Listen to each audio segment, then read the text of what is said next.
This is a world where wizards are considered the apex of humanity, those who rule over humans from the highest hierarchies. But unlike a normal world where wizards are squishy magic casters hiding behind their spellbooks, this world's wizards are full-blooded warriors, nobles and knights who can level an entire city with just a single spell. Although both of these classes possess magical powers, there is a very fundamental difference between them. Nobles are the direct descendants of the people who descended on Earth to save the humans in old times, or in simple terms, inbred royal freaks, also known as Friends, whereas knights are the descendants of those nobles whose blood has been diluted through generations and mixed with common humans. As for what those frekas were and why they came to this planet, they were trying to save humanity from behemoths, massive monstrous creatures possessing unimaginable strength and speed, enough to rip through entire armies all on their own. And the only ones capable of stopping these monsters are the wizards, because conventional weapons of this era can't even leave a scratch on their bodies. And one of those monsters just happened to be spotted near a village by the name of Aldenmoor, where the village chief, a weathered old man the locals called Grandpa Robus, was seen warning the villagers to stay out of the forest and to keep their doors and shutters locked during the night, since there was a very real possibility their village might be attacked by that monster. As for his plan to deal with this threat, he assured everyone he had already contacted the kingdom's wizard guild, who had promised them a powerful wizard who would be arriving at their village any day now to take out that monster. That was good and all, but there was something else bugging the villagers: a shepherd who lived all alone on Heir Hill by the name of Turan. The story cuts to a boy lying on the grass with his sheep grazing all around him, and this right here is our main protagonist, who is tired of constantly doing the same boring thing over and over. With nothing else to do and with almost no one ever around to talk to, he was afraid he might even forget how to speak. That was when he heard the voice of an elderly man calling out to him.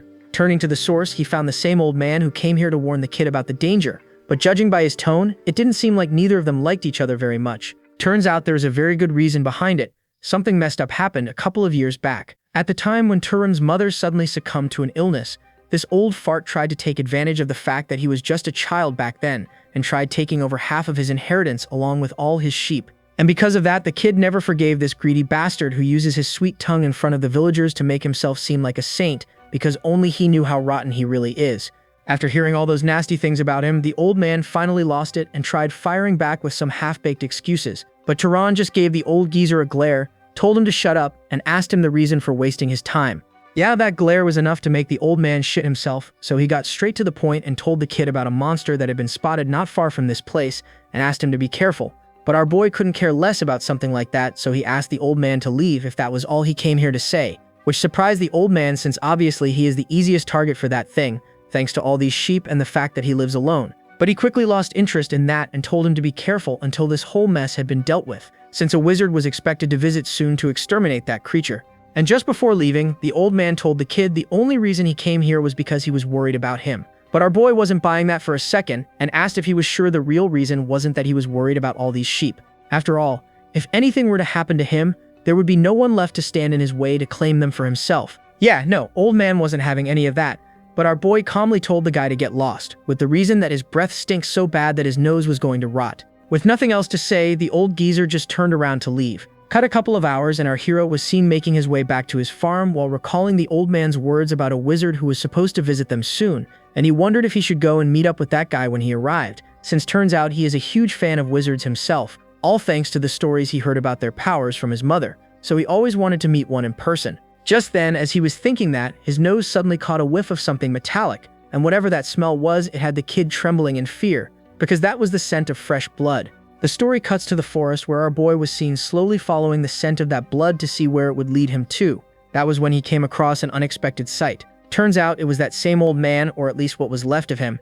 But unlike a normal human who would have at least flinched at that sight, Turan started analyzing his body, and from what he could tell, this was no work of any ordinary wild animal, since those slash marks were made by something massive, so that left only one possibility. The one who did this to the guy was a monster. Sure enough, as he finished that thought, he sensed a presence behind him, and turning around, he saw a massive claw emerging from the dark forest.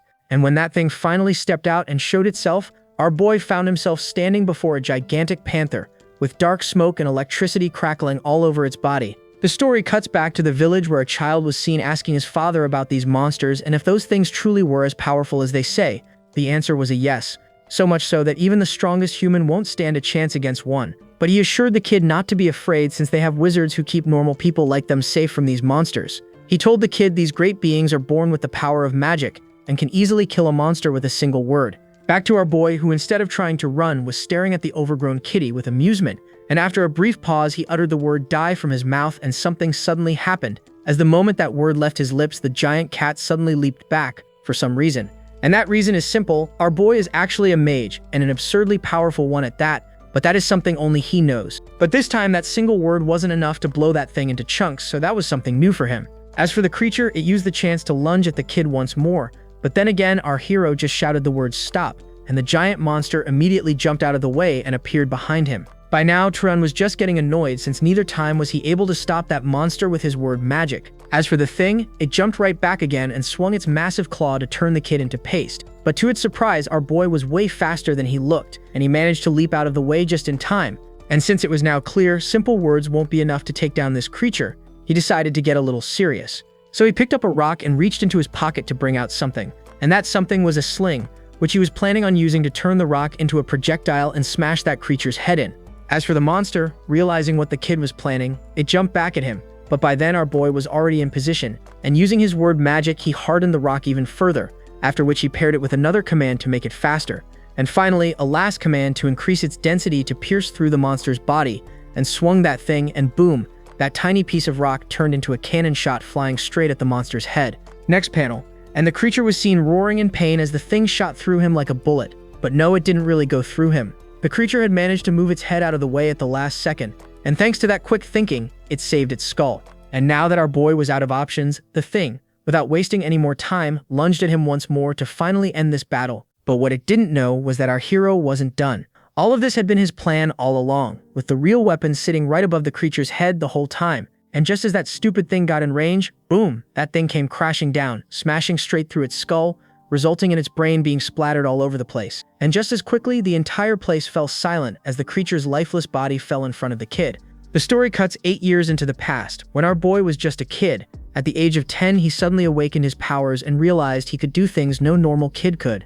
Back then, he was so happy that he decided to show what he learned today to his mother, but the reaction he got from her wasn't something he was expecting, because that was the first time in his life he saw his mother being mad at him. But quickly composing herself, she asked the kid to follow her since it was time she told him something important. But before that, she had only one question. So she asked if he wished to live with her, and the kid answered yes, to which the woman made him swear that he would never use his power in front of anyone ever again. And when the kid asked the reason, she reminded him of the old tale about nobles and the knights, and to the kid's surprise, she revealed his father used to be a knight, and the powers he was using were inherited by him. But that wasn't a good thing, since according to her, there are many evil nobles out there who treat knights as their slaves, and she didn't want them finding out how special he was. Cut back to the present, and our boy was recalling that time, thinking to himself how he had upheld that promise for all these years, and was planning on keeping it that way no matter what. Just then, as he was thinking that, he heard banging on the door, so he walked up to check who it was, only to see an ugly-looking man staring him down for some reason. It was far too early for any drama, so the kid asked the reason for the visit. Well, turns out these people came here to beat him to a pulp and drag him back for his trial, and you might be wondering what kind of trial he was facing after saving the whole village from that monster. Well, let me tell you, these people were blaming the kid for killing that old man. Yeah, our boy had a hunch this was coming, but still, he wasn't scared. Instead, he called out to the bunch of cowards who were framing him just to hide their own shame. And when the men asked what he was talking about, the kid told them they were trying to pin the old man's death on him because they were too ashamed to admit the truth. Instead of the town's strong young men, it was an old man who went out of the village to warn a lone shepherd boy about a monster, because the men of the town were too cowardly to step into the forest, and they didn't want to admit this to anyone. So they came up with this story that a human took out the old guy and not a monster. Yeah, that was exactly the case. So the ugly bastard clenched his fist to knock his teeth in. But our boy just leaned back and slipped out of the way as if it was child's play for him. And using the momentum, he headbutted the fool right on his nose, and his face literally caved in from the impact. Seeing their friend screaming like a bitch on the ground, the rest of them started charging in. Instead of trying to run, Turan whispered the word fall over, and the fool in the front suddenly face planted on the ground. But since he was trying to hide the fact that he was a mage, he decided not to rely too much on magic. Instead, he used his fists and the brute strength he inherited from his father and bashed the wooden stick right on the man's head. But since he wasn't done with the guy, he spun him around and, using him as his meat shield, blocked several more strikes from his own friends. That gave him the opening he needed to use his own fists. So he clenched his fist, and the next thing everyone saw was wooden sticks flying all over the place. Cut a minute or two, and the kid was dusting his hands after a good warm-up for the day. That was when he spotted some ladies standing to the side, so he asked if they came here looking for a fight as well.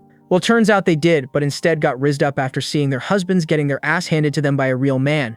But the boy couldn't care less, so he told the hoes to grab their trash and leave his mountain. After a while, he was seen walking back to his room to get a shower since he was all sweaty after that workout. And while doing so, he couldn't help but think how these people are going to try and make things difficult for him when he goes down to trade stuff at the market. But still, not like he was worried. He could always beat some sense into them until he gets a good deal. Just then, he heard someone knocking at the door again. Furious, he opened the door, asking if they didn't learn their lesson yet, but instead saw a new face standing outside his home. Seeing him making that stupid face, the man apologized for showing up at the wrong time and got ready to turn around and leave. But our hero told the man to stop and apologized for screaming at him earlier, and when asked what he wanted, the man answered he was a traveler who was looking for a place to stay the night and came across his home.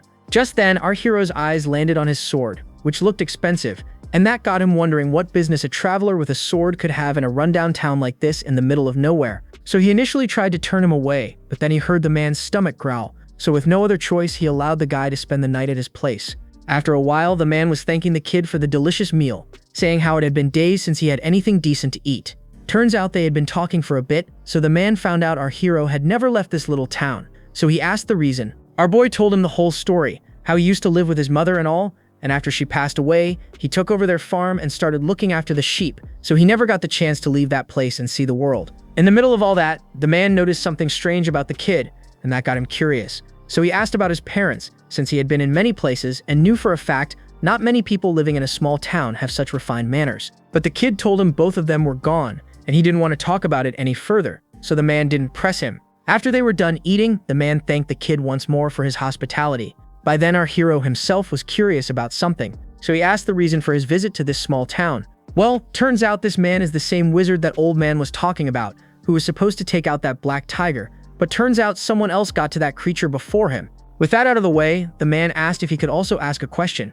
to which our hero didn't mind. So he told the kid he could sense the presence of a monster from this place but doesn't see one, and asked if he could tell him anything about it. But that wasn't the only weird thing he noticed about this whole setup, because even after knowing the threat of that monster, the kid never ran away from this place, so he asked the reason since he would be the first target for that monster, given how far he lived from the main town, and that fact was bugging him, since he seemed awfully brave for a shepherd who had never left this town.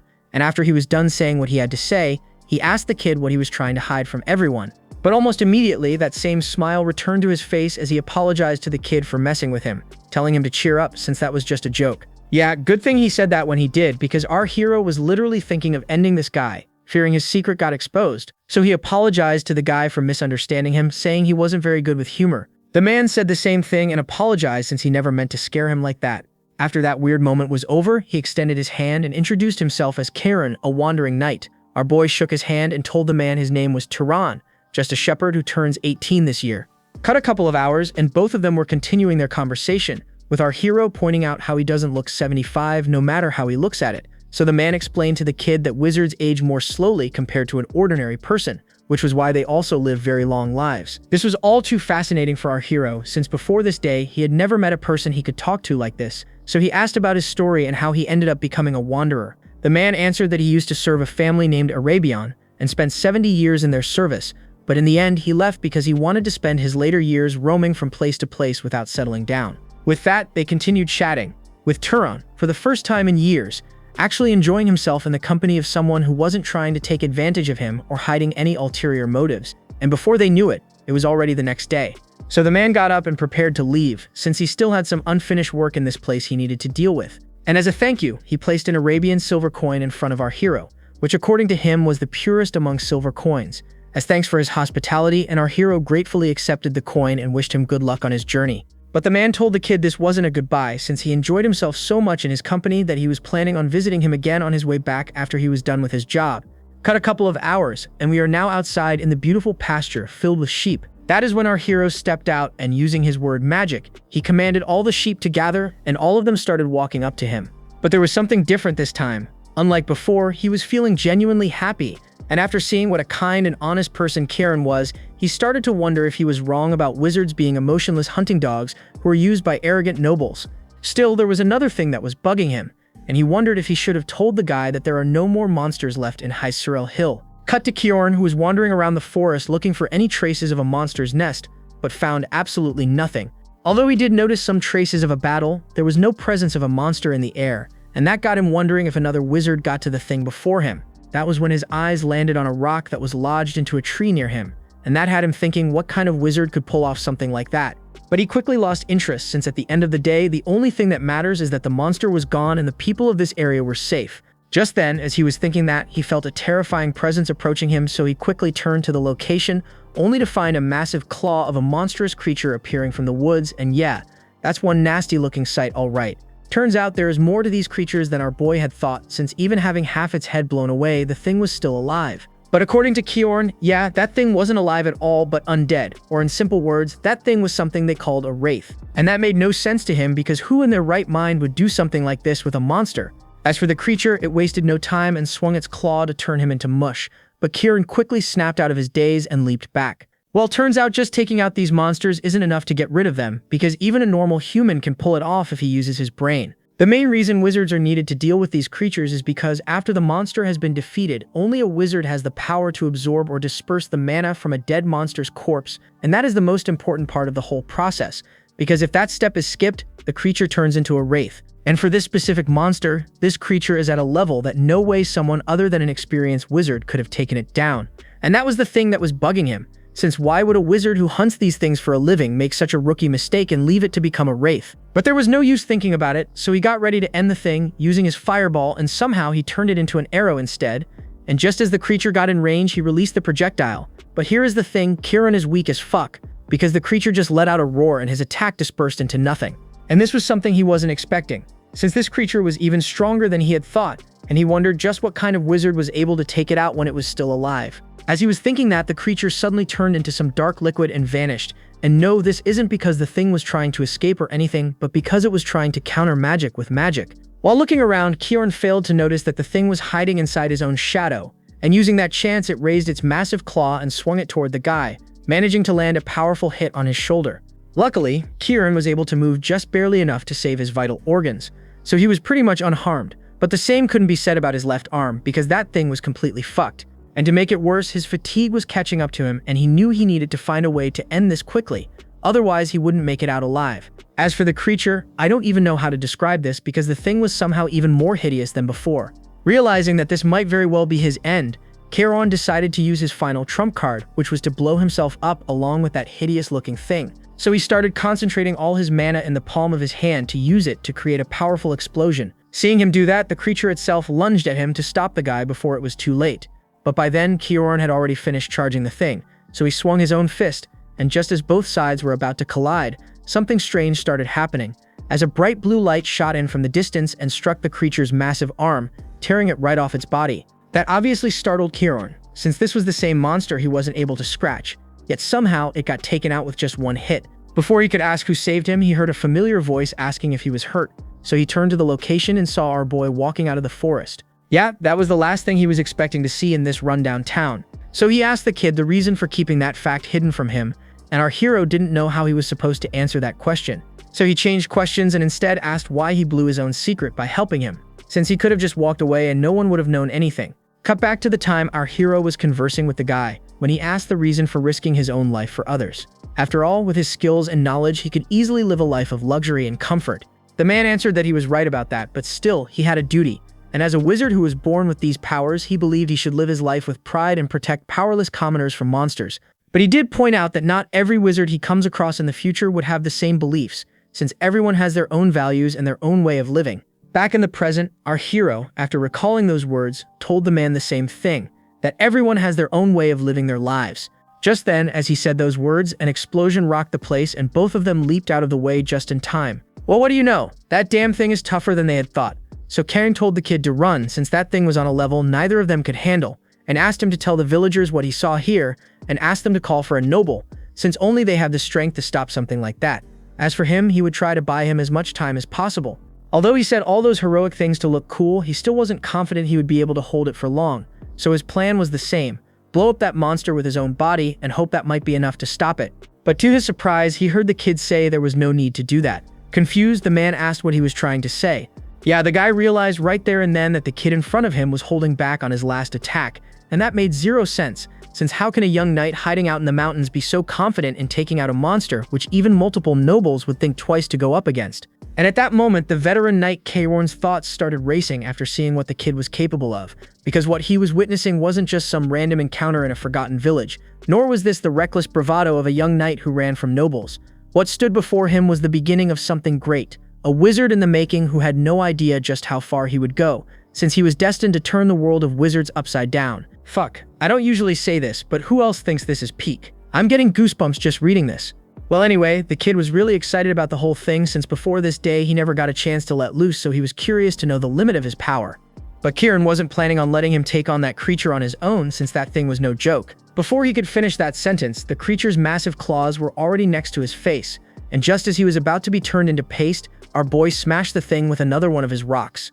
At that moment, Kieran realized he was nothing but dead weight right now, since if it weren't for the kid stopping that thing just now, he would have been lying in a puddle of his own blood. So in the end, he decided to just step back and not get in the kid's way, and see just what that kid is capable of. As for Turan, he noticed something off about the whole situation, since no matter how many times he attacked that monster, it felt like he wasn't dealing any damage to it. That was when he heard Kieran's voice telling him he can't kill a wraith with physical attacks. Surprised, the kid asked what he was supposed to do if that was the case, and heard the guy telling him to use fire instead. Our boy did as told and created fire on the creature's shoulders to try and stop it, but then again, nothing happened. The thing kept advancing. Watching the whole scene, Kieran couldn't help but wonder what was going on, because this was basic knowledge among wizards on how to deal with a wraith, but for some reason this kid was acting like he knew nothing. And then it finally hit him, and he realized Turan was the one who took this creature out and left it alone, and it turned into a wraith, which would mean that the kid in front of him has never absorbed mana his entire life, which was just absurd, because how can someone who has never absorbed mana from a monster possess such powerful magic? But since this was not the time to stand around thinking, he shouted for the kid to form a fireball in his hand and then throw that thing toward the monster. Hearing that, Turan got to work, but Kaom wasn't sure if this would work, because creating fire on an object was easy, but manifesting it in one's hand was a completely different thing, since controlling an element requires years of training and control. Yeah, no, our boy didn't need any of that, because on his first try, not only did he summon fire in his hand, but he did it perfectly. And then boom, he hurled the thing and blew it right on the monster's face. And the attack proved super effective since the creature started writhing in agony. And before they knew it, the thing was rolling on the ground trying to put out the fire. Realizing what the creature was trying to do, Kieran shouted for the kid to keep pouring his mana into that fire so it doesn't go out, because he needed to burn everything about that creature to make sure it doesn't come back. Before long, the whole place had fallen silent, with only the crackling sounds coming from the creature's charred body. As for Kieran, the guy was staring at the whole scene in disbelief, unable to believe that a rookie shepherd managed to solo a monster that even a noble would have trouble dealing with. As for the kid, he casually turned to the guy as if this was no big deal and asked if they were done here now. Snapping out of his thoughts, he told the kid they still had one very important step to complete, and that was to absorb that creature's mana. Otherwise, there was a chance it might come back to life again. But since our hero had no clue how to do that, he instructed him to imagine if he was absorbing something into his body. So our boy did. And not long after that, a green mist started to seep out of that monster's body and started entering into our boy through the palm of his hand. Just as that happened, he felt a sudden surge of power coursing through his veins, and this was something he had never felt before. As for Kieran, seeing the kid's expression, he was certain this was his first time absorbing mana, and he was having a hard time believing it even after seeing it with his own eyes. And after piecing everything together, he came to a realization. So to confirm it, he called out to the kid, and bowing his head slightly, he asked which noble house he belonged to. At first, the kid had no clue what the man was trying to say, but after a brief pause, he opened his mouth and told the man he was going to bleed out if he didn't do something about that wound on his arm soon. Fast forward, and both of them were back, with Kieran all bandaged up, and he was still convinced our hero was from a noble family who was hiding in this place to live peacefully, so he apologized for his earlier rudeness and for putting him through all this trouble. By then, our boy was getting really annoyed by how the man was addressing him, so he reminded the guy not to treat him like some noble, since he was no esteemed anything, and suggested he stick to calling him a shepherd boy. The man apologized, but still, he was curious to know why a wizard such as himself was wasting his days living in this rundown farm. This time, our hero decided to come clean and told the guy how this was his mother's request, right up until the moment she died. Kieran couldn't understand why she would make such a request, so he asked the kid. Our boy told the man the same thing she had told him all those years ago, how wizards are nothing but mere tools to nobles who use them for their own gain, and when their purpose is fulfilled, they toss them aside. Surprisingly, the man agreed with that view and commented on how his mother was a wise person. That surprised the kid since he was expecting to hear something like his mother was an overprotective parent. So Kieran told the kid his mother wasn't completely wrong. He explained that wizards possess great power, but that isn't always a good thing because that kind of power inevitably brings conflict. He told the kid about a war that was fought 20-some years ago between two great noble houses, one named the House of Arabayan, which he used to serve, and the second, the Great House of Zahar, and that war claimed the lives of many great people. In that war, 3,000 knights participated from the side of the House of Arabian, and out of those 3,000, nearly a third of that number died, and as it turned out, everyone close to him was in that third, one of the people being his friend named Denir, whose dream was to open a shop in the city after the war was over, his teacher named Hartman, and even his beloved wife and son, each and every one of them massacred by House Zahar, which was why he agrees with his mother's decision, because a knight's life can vanish more easily and more meaninglessly than a commoner's. But there was one thing she was wrong about, and that was his aptitude. That was probably the first time he even heard of that word, so he asked the man what that was. To put it in simple words, the kid was a prodigy, and although he was ashamed to admit that he, being a knight with years of experience, got outclassed by a rookie like him, he told the kid his potential wasn't that of a mere knight. He was at minimum on the level of a noble, and even then, among the upper tier in aptitude. Confused, the kid asked how something like that could be possible, since he was certain his father was just a knight. Karoan explained that in some rare cases, it's possible for a child worse than a knight to be born among nobles, or the other way around, a powerful noble-class child can be born among knights. After he was done speaking, he got up to leave, but before heading out, he suggested to our boy that he reconsider his decision of living his entire life in this rundown home. Instead, he asked him to go out into the world, and when our hero asked why, Karon answered this world is in desperate need of more nobles and knights, and the reason was that humans are still not the complete masters of this world. Turns out several millennia ago, humans weren't the only race that used to exist on this planet. There were others, but for something they did, they were punished and driven out, but they weren't completely annihilated. And what remains of those races is constantly keeping a watch on this world, waiting for a chance to rise again.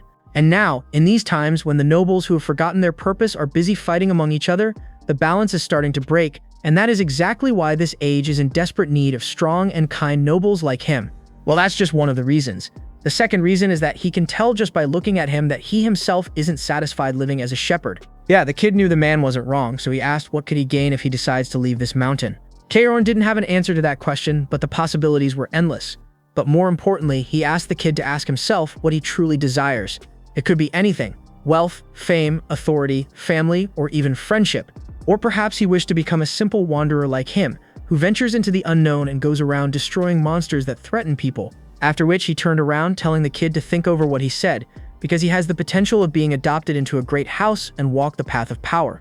Just as he was about to leave, he heard our boy's voice asking him to stop. Turns out our boy agrees with what he said, because he wasn't satisfied with his current life and wanted something more interesting than herding sheep all day. On top of that, after meeting with him, he has grown a lot more curious about the world outside and wants to see it with his own eyes.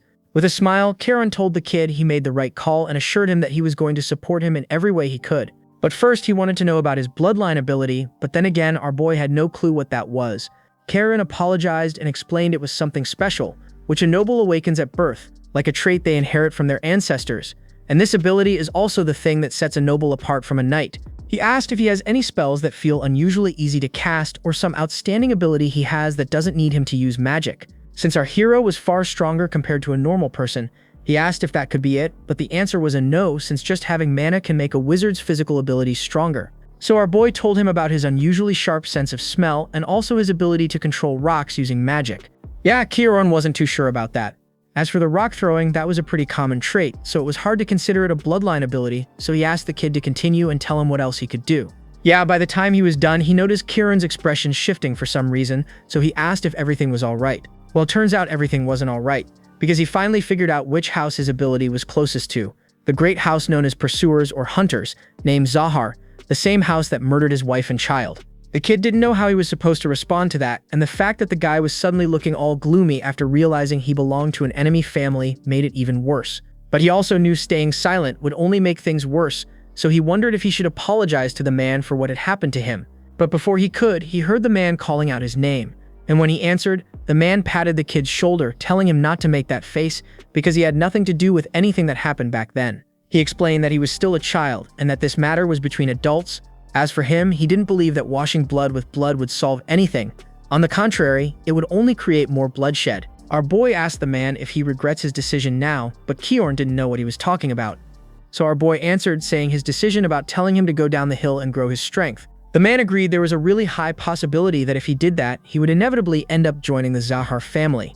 After all, a prodigy like him only appears one in a generation. But despite that, he trusts his character. He reminded the kid he saved his life and even risked everything by choosing to reveal his secret in front of him, so he believed he was a good kid, which is why he thought it would be a good thing if he joined the Zahar family, because if someone like him rose to a high position within it, perhaps he could help prevent another terrible war from happening again. Still, no one knew what the future held, so there was no way to tell for sure if he would end up joining the Zahar family or not. Just then, our hero asked the man to stop, and when he turned around, he heard the kid say he was now even more determined than before to go down this mountain and find his new purpose. But before that, there was one important thing he needed to take care of, which was to wait for his injuries to heal, meaning neither of them were going anywhere. After a while, they were back in the house, with the old man teaching some of the basics about magic to our hero. He told the boy mana was the most important thing for a mage, and the amount of mana one can store in their body determines their overall strength. He told the kid that the difficulty of magic or casting a spell is largely determined by 3 factors. First is bloodline, second is affinity, and third is causality. The first one is pretty much fixed for everyone, since a mage is born with it, and it is only present in nobles, not knights. To further explain bloodline, he showed him his arm and asked how easy was it for him to heal a wound like this, and our boy answered not easy at all. So he told him about the Ravista bloodline from the south, whose bloodline allows them to heal something like this without any training or effort. So that is the power of a bloodline. After understanding that part, he asked about affinity. To make it easy for the kid to understand, he reminded him how, back when they were fighting that monster, he manifested that fireball without any effort. It was because his magic affinity to fire attacks was high. As for the last thing, which was causality, it was something difficult to explain for him as well because he didn't completely understand it either. So he asked the kid a question. What if he was trying to delete someone using mana? What does he think would happen? And the kid answered, some light would shine from his hand and that would be it. The man told him that's exactly the issue, because just wanting something to happen doesn't make it happen. You need something that actually causes it. If there's no cause, then there's no result. And the bigger the thing you're trying to do, the more it needs a proper cause. The kid thought about it for a second and said he thinks he understands causality a bit now.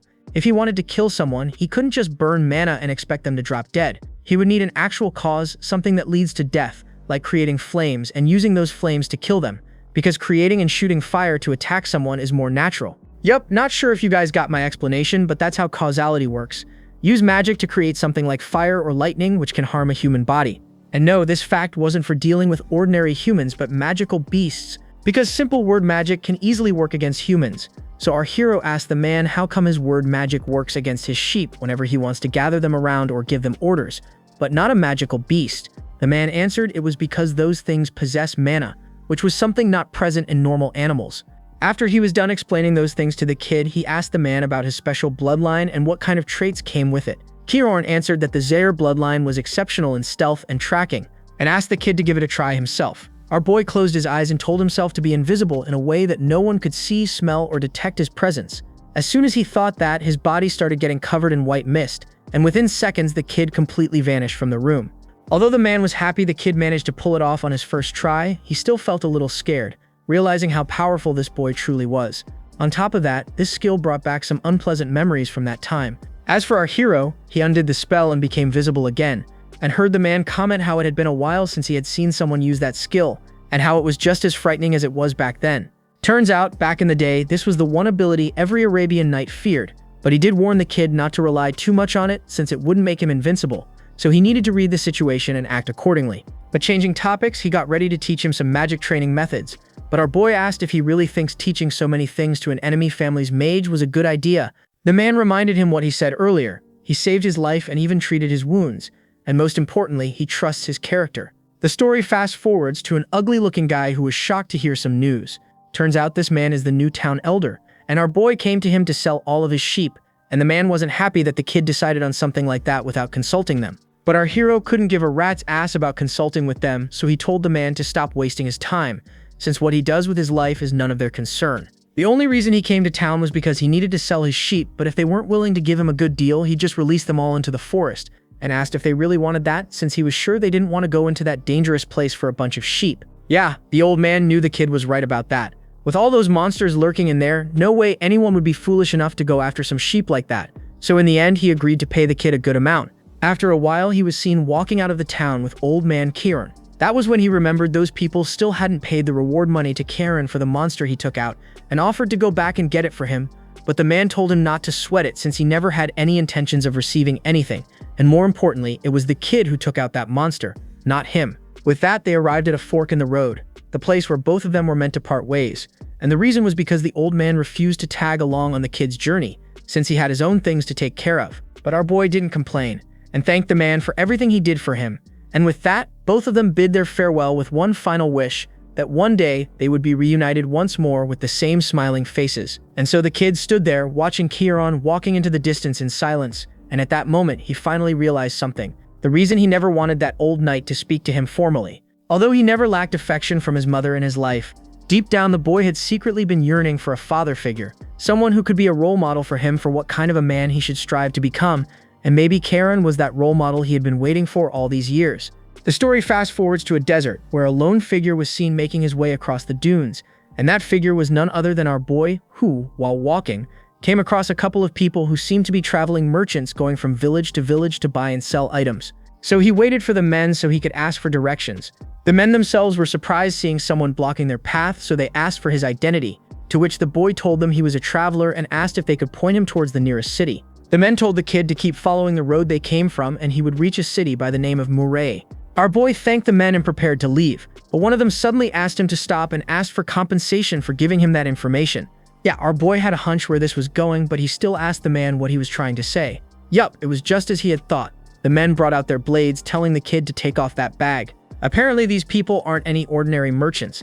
They are also part-time bandits who rob unsuspecting travelers such as our hero. As for their leader, he reminded the kid that no one would even know if anything were to happen to him in this wasteland, and suggested he hand over everything he had. After that, he told the kid to take off the bag and the cloak he was wearing, since he didn't want those things to get stained with his blood. Yeah, no, our hero just asked the fools what they will do if he refused. The man told the kid to stop acting like some powerful wizard and do as he was told while they were asking nicely. As soon as he said those words, a powerful gust of wind burst out, sweeping all of them off the ground. Our hero, though, was just thinking of these fools as training dummies to test the knowledge he got from Kieran, and the man was right. Using his powers this way used far less mana. As for the guys, they were still alive, so they started getting back up to see what happened. Our boy, though, wasn't done. Now it was time for some water bending. Using his powers, he turned that liquid into a piercing weapon. Well, not just one, but several. And his first target was that buck-toothed fool who was acting all high and mighty moments ago.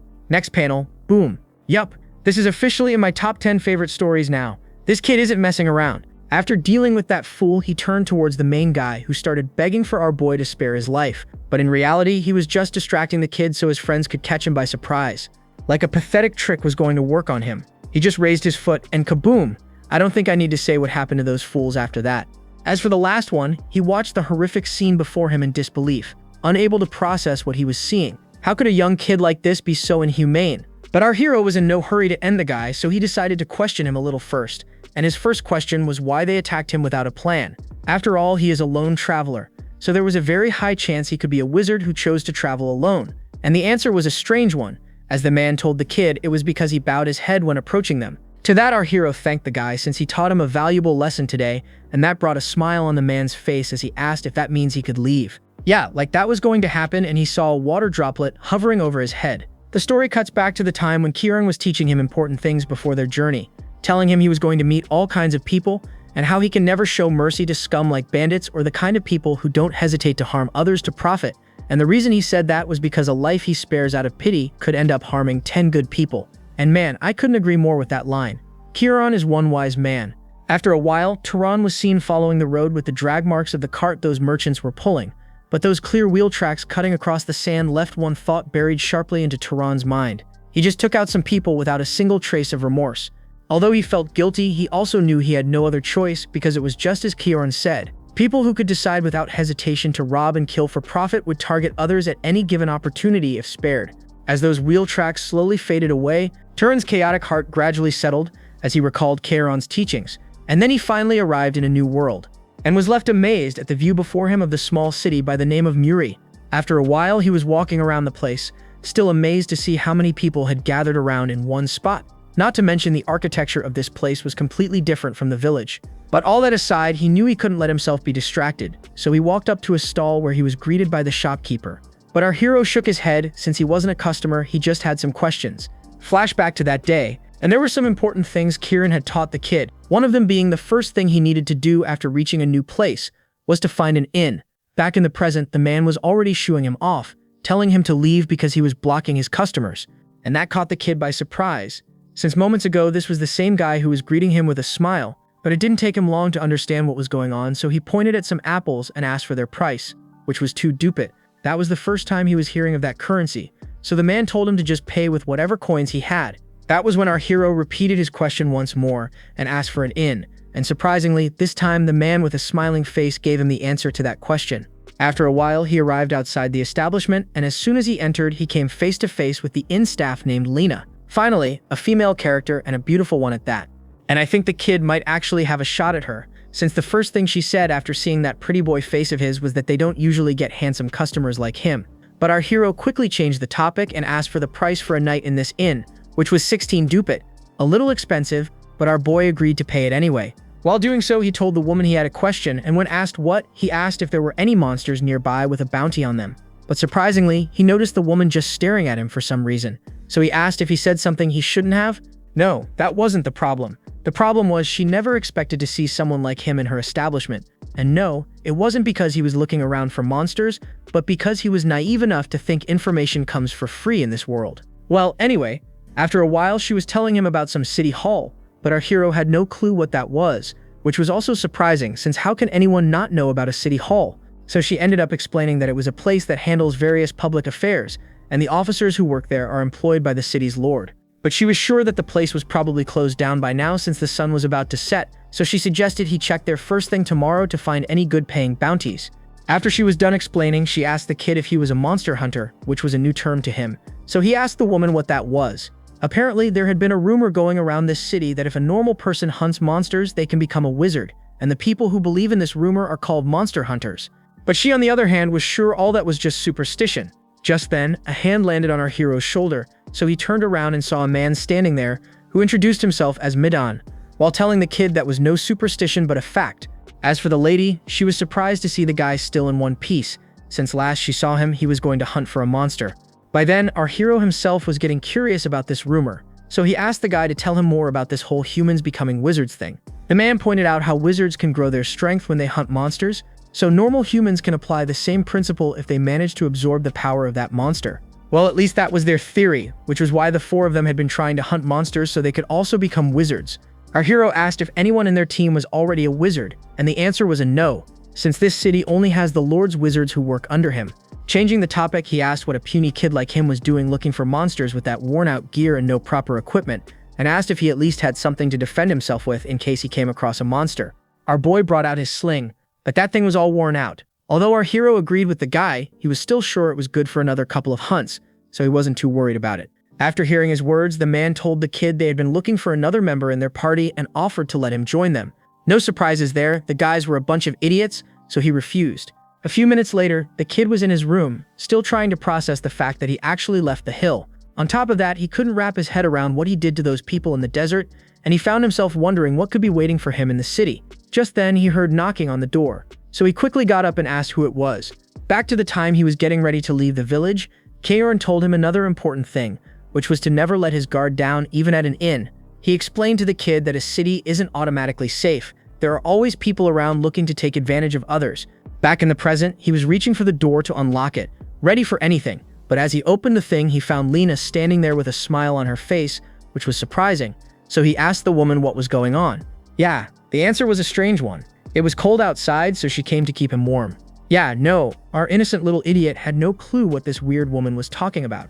So she tried making things easier for him so his pea-sized brain could understand. But still no, the fool had no clue what this woman was trying to say. So she leaned in closer and whispered into his ear that for a small amount of money, she would do whatever he wanted. So our hero told the woman he didn't want anything from her.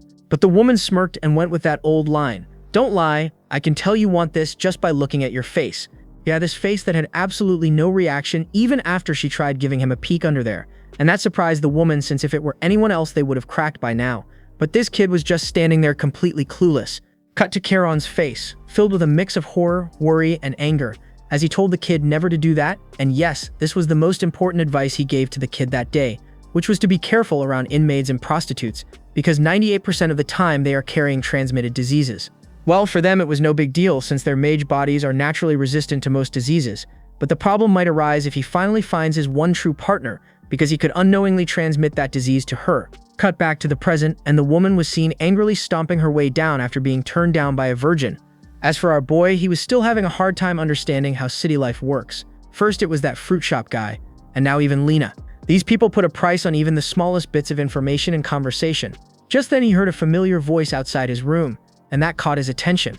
Cut to outside, where the same men were seen talking about our hero and why their boss tried recruiting the kid, because to them that kid seemed way too cocky, and asked if he was planning on using him as monster bait. But surprisingly, they heard the guy telling his friends that the kid reminded him of himself at that age, so he was just worried about him.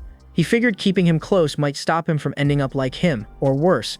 Those words brought a smile to our hero's face, and he thought maybe this city wasn't all that cold-hearted after all. Fast forward to the next day, and he arrived at the building looking for work, and surprisingly, the guy on the front desk wasn't as friendly as Lena, but not like he was here to make friends, so he got straight to the point and told the man he was looking for monsters to kill. Flashback a couple of days to Kieran, who was telling the kid that the world won't always be kind to him out there, and when asked the reason, he told the kid people don't have a reason to be kind to anyone, so he told him a simple method of changing how people treat him out there. Reveal that he is a wizard, and ordinary people will bow their heads. Back in the present, and the man was handing him the picture of the monster they needed exterminated, but since our hero still hadn't revealed he is a wizard, the guy wasn't being too kind to him and told the kid to hand that thing back after looking, since he needed to deal with more idiots with a death wish after he was gone. Yeah, after dealing with those ferocious creatures back in his mountain, the kid was having a hard time believing this thing they were having trouble with was even a monster. As for the man, he told the kid it was highly unlikely, but if by some miracle he manages to take out that thing, he needed to bring its body back as proof for the reward, because they still need to have a wizard disperse its mana, otherwise it might turn into a wraith. Yeah, our hero knew that all too well. After all, he almost got Kieran killed because of that one mistake, so he wasn't planning on repeating it. Changing topics, he asked the man the reason for giving these tasks to civilians. After all, this is a knight's duty. The man answered knights weren't the kind of people with that kind of time in their hands, because their job is to maintain public order in the city. As for hunting monsters outside the city limits, that was where guys like him came in. Thugs who were meant to handle these smaller problems. After our hero was gone, the guy sighed in frustration, because he was sure the kid was going to get himself killed, just like the ones before him. Fast forward 30 minutes, and the body of a crow monster was seen lying on the ground, and around it, 3 stunned men staring at the thing in amazement. Because not only did this kid take out this creature extremely fast, he did it so cleanly as well, because this was the first time they were seeing one in such good condition. Our boy, though, couldn't care less about any of that, so he asked the man who was supposed to pay him the reward money. And the second man, realizing the kid was no joke, started running for the counter and asked him to stay there while he went to grab his reward. After calculating the reward and seeing that the creature he brought was in good condition, he even threw in a bonus for our hero. After a bit, while scanning the creature's body, that mustache man noticed something. Well, it was our hero, who still hadn't left yet for some reason. And when asked what was going on, they heard the kid ask for more bounties. The story fast forwards to a person presenting the finest delicacies of their establishment, and this person was Lena, who was impressed after hearing the news that the scrawny little kid managed to take down 30 monsters in just 3 days. And like any other greedy person in the city, she asked if he made a lot of money from all those bounties. Our boy answered saying that the money was never his main goal. His main goal has always been to absorb as much mana from the monsters as possible to grow his strength. Although he succeeded in that task and could feel his strength increase several folds since he left the mountain, there was something bugging him, and that was the fact that he could feel he hit his limit for some reason, and the only way he could think of breaking past it was to find stronger monsters.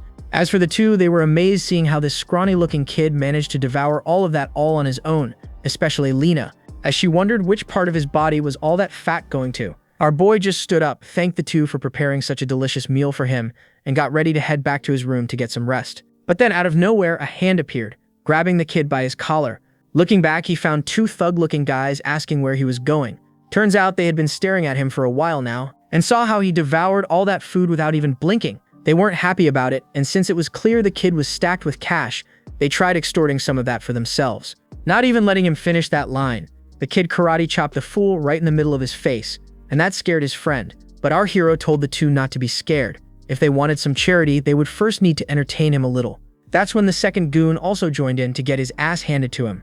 Our boy obliged and struck back with a punch to his face as well. Following that, the third guy rushed in with a stool in hand to smash it on the kid's head.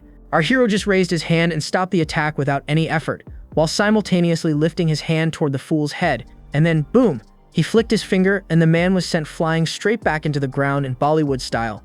By then, the woman whose furniture these idiots were trying to wreck was at her limit, so she screamed at all of them to stop fighting inside her inn.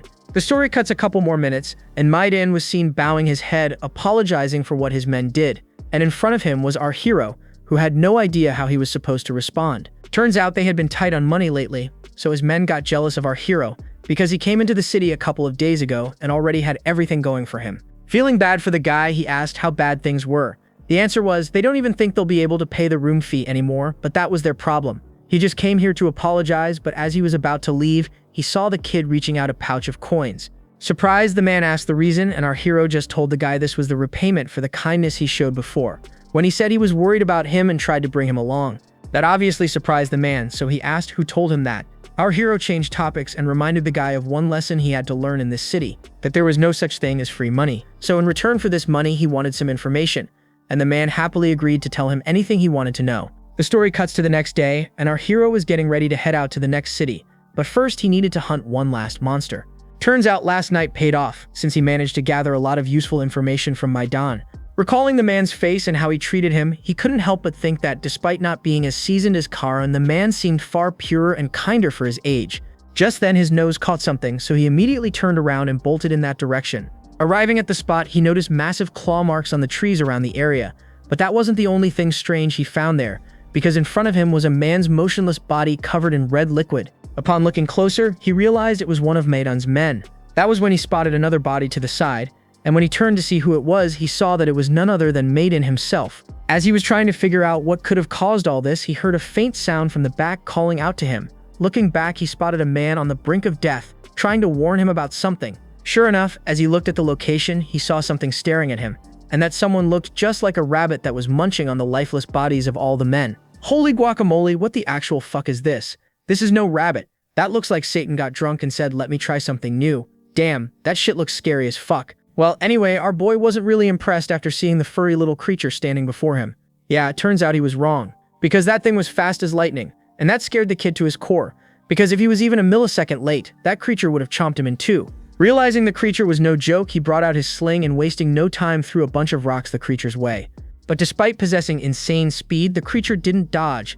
Instead, the tiny little bastard started using its ears to play baseball with the things being thrown at it. Seeing how easily the thing managed to stop his attacks, our hero decided to change his approach, since that thing clearly was good at defending against throwing weapon techniques. The creature, however, wasn't planning to give him that chance, so it leaped right back at the kid. But then, as it was still in the air, it noticed something strange, because somehow the kid that was standing before it suddenly vanished. So it immediately hit the brakes to see where he could have run to, but here's the thing, he never ran. He was standing right behind the monster, and just as he got the opportunity, he swung that thing and jabbed it straight into the creature's throat. Although the attack was effective, the creature still wasn't out of the game, so it swung its ears to attack back. But our boy managed to move out of the way in time, and using the chance, he used his bloodline ability once more to conceal his presence. In that very same split second, the bunny leaped at the kid, but by then he was already gone. By then, the monster had entered a frenzy state, so it started destroying everything around it to try and get to the kid. But no matter how much it rampaged, it wasn't able to find him anywhere, and then it happened. Suddenly, the whole forest fell silent, and after a few moments of stillness, the creature let out a loud, pained screech and plopped to the ground. Turns out this was our boy's plan all along. He knew he couldn't beat the thing in a frontal fight, so he injured it just enough with that attack so it would constantly lose blood, and the thing going berserk only sped up that process. And now that the thing was finally down, he prepared to absorb its mana to finish it off. And just like with the tiger, green mist started seeping into his body. But unlike that time, the amount of mana he was absorbing was different. It was far greater than the leopard, and all the smaller creatures he had taken out so far combined. As soon as he was done, he heard the same guy's voice from the side, showing disbelief that the kid was a wizard all along, and asked the reason for hiding his true identity from everyone. It was a long story, and knowing the man didn't have that kind of time, he changed topics and asked the guy if they have any family he could pass their belongings to, and the answer was a no. Cut back to last night, when Maiden was telling our hero about a library, which he could find in a nearby city called Orem, which is said to contain thousands of books. But there was just one problem. Only wizards were allowed to enter into that place, but that was no problem for our hero. After a while, he was standing before the resting places of the men, paying his final respects and telling Maiden he was going to head to that great city he mentioned. After that, he turned around and started walking away, with one last wish, hoping that Maiden would finally find happiness wherever he was now. The story fast-forwards once more, and he was now seen standing in line waiting for his turn to enter the city. And to his surprise, unlike the last city he had been to, this place was even grander and more lively. On top of that, there was a huge line of people who were being inspected before being let into the place. That's when he noticed one of the guards staring at him for some reason, and sure enough, as soon as it was his turn, the man shouted for him to stop. And when asked the reason, he heard the guy telling him he couldn't enter. And the reason was his clothes and how dirty they were, so the guy told him to dust himself off first. With all that out of the way, he finally made his way to the library, which was basically a massive tower that looked like it could use some serious maintenance. As he was staring at the building, he caught the eye of some of the guards who were keeping watch outside the place, so he walked up to the men telling them his intentions. The men said the same thing, only wizards were allowed in there, so our boy told the two he was a wizard. Yeah, no. Seeing those worn-out clothes and all that dirt on him, with a nasty smell to go along with it, the man wasn't buying that for a second. So our hero asked the guy to test him. With no other choice, the guy raised his arm to sense if his body possessed mana. Yeah, turns out this kid standing before him was no ordinary wizard. He had something terrifying sleeping inside of him, and apparently the amount of mana that the kid's body was storing was just unreal, and the guy almost lost consciousness and fell to his butt. His friend immediately rushed over to check up on him and heard the guy pointing out that this man was no ordinary wizard, he was even higher than a noble class. Yup, the guy's attitude did a complete 180 when he heard those words, and he straightened up and introduced himself as a knight of House Valtus, and his name is Kenya, and asked for our boy's house. Our boy wasn't sure what to say to that, so he asked the guy if that information was necessary for him to enter, and the answer was a no. But there was one thing first, he needed permission from the Master of Vaults if he wished to enter the library. We are once more a couple of hours into the future, and the kid was seen sitting in a luxurious shower, and the reason he was being so uncomfortable was because whoever this Chad is who welcomed him into his home even gave him 3 of his maids who were scrubbing him all over to get that stench off his body. But since our hero wasn't used to this kind of attention, he asked the women to stop since he wished to wash his body himself. But that was a problem for the women, since if their master found out that they failed to properly attend to an esteemed guest, they would get punished. So in the end, our hero just sucked it up and allowed them to run their hands all over him. After they were done, the female was left in awe, but she quickly composed herself and apologized to the kid. Well, I wouldn't blame her. The guy was looking like a proper noble after changing into those fresh clothes. The women quickly apologized to the kid since they momentarily lost themselves because of his beauty. Our hero told the girls there was no need to apologize, which was also a problem for the women, since they weren't used to being talked to so politely by nobles, so they asked him not to speak to them so casually. That was when he heard another voice from the side calling for his attention. Turning around, he spotted a red-haired child walking into the room, who I think is a girl. I'm not sure though. Well anyway, she was showing surprise at how much he changed after switching from those beggar clothes. And from her tone, I think she might have taken a liking to him, meaning those maids aren't the only ones who fell for our hero. Ignoring that comment, our hero introduced himself, and so did the girl, and her name is Azella. Like everyone, the first question out of her mouth was which house he belongs to.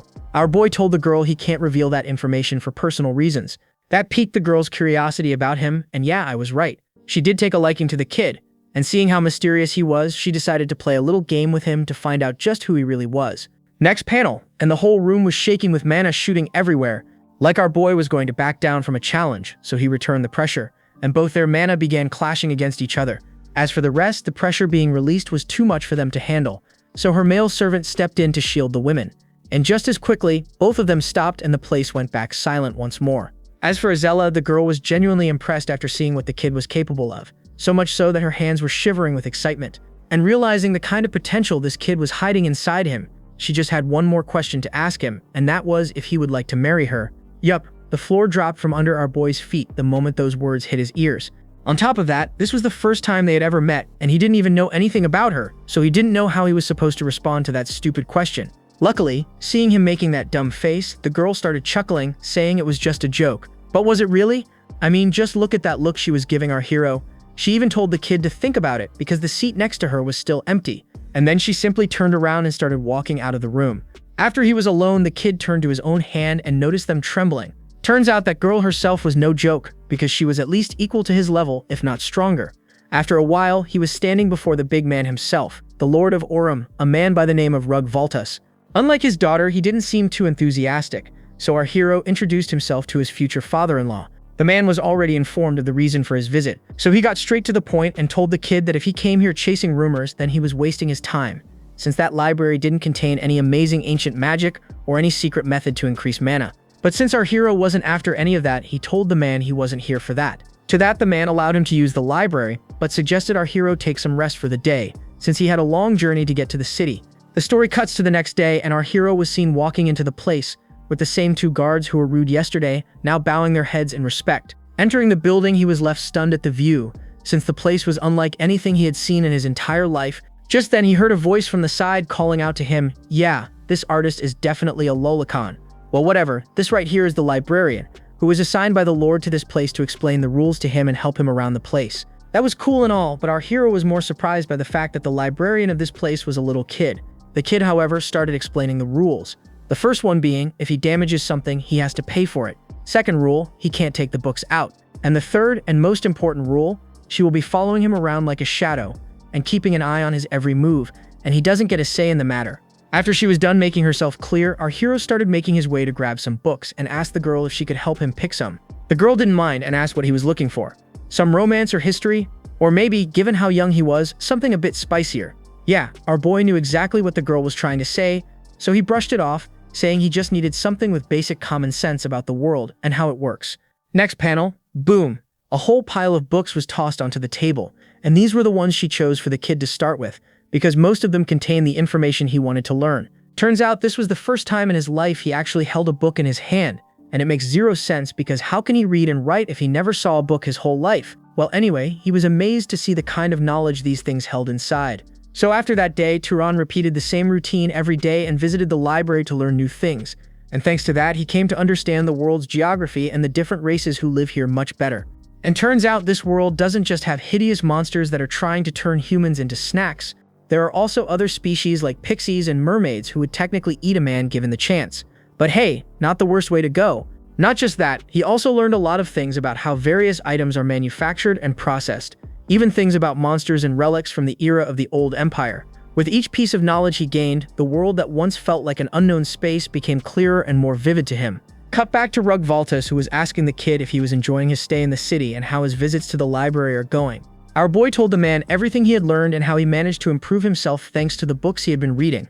Although the guy was happy he was making good use of it, he did make one thing clear. The reason he was allowed to use the library was an act of goodwill, and he expected to receive payment for that goodwill.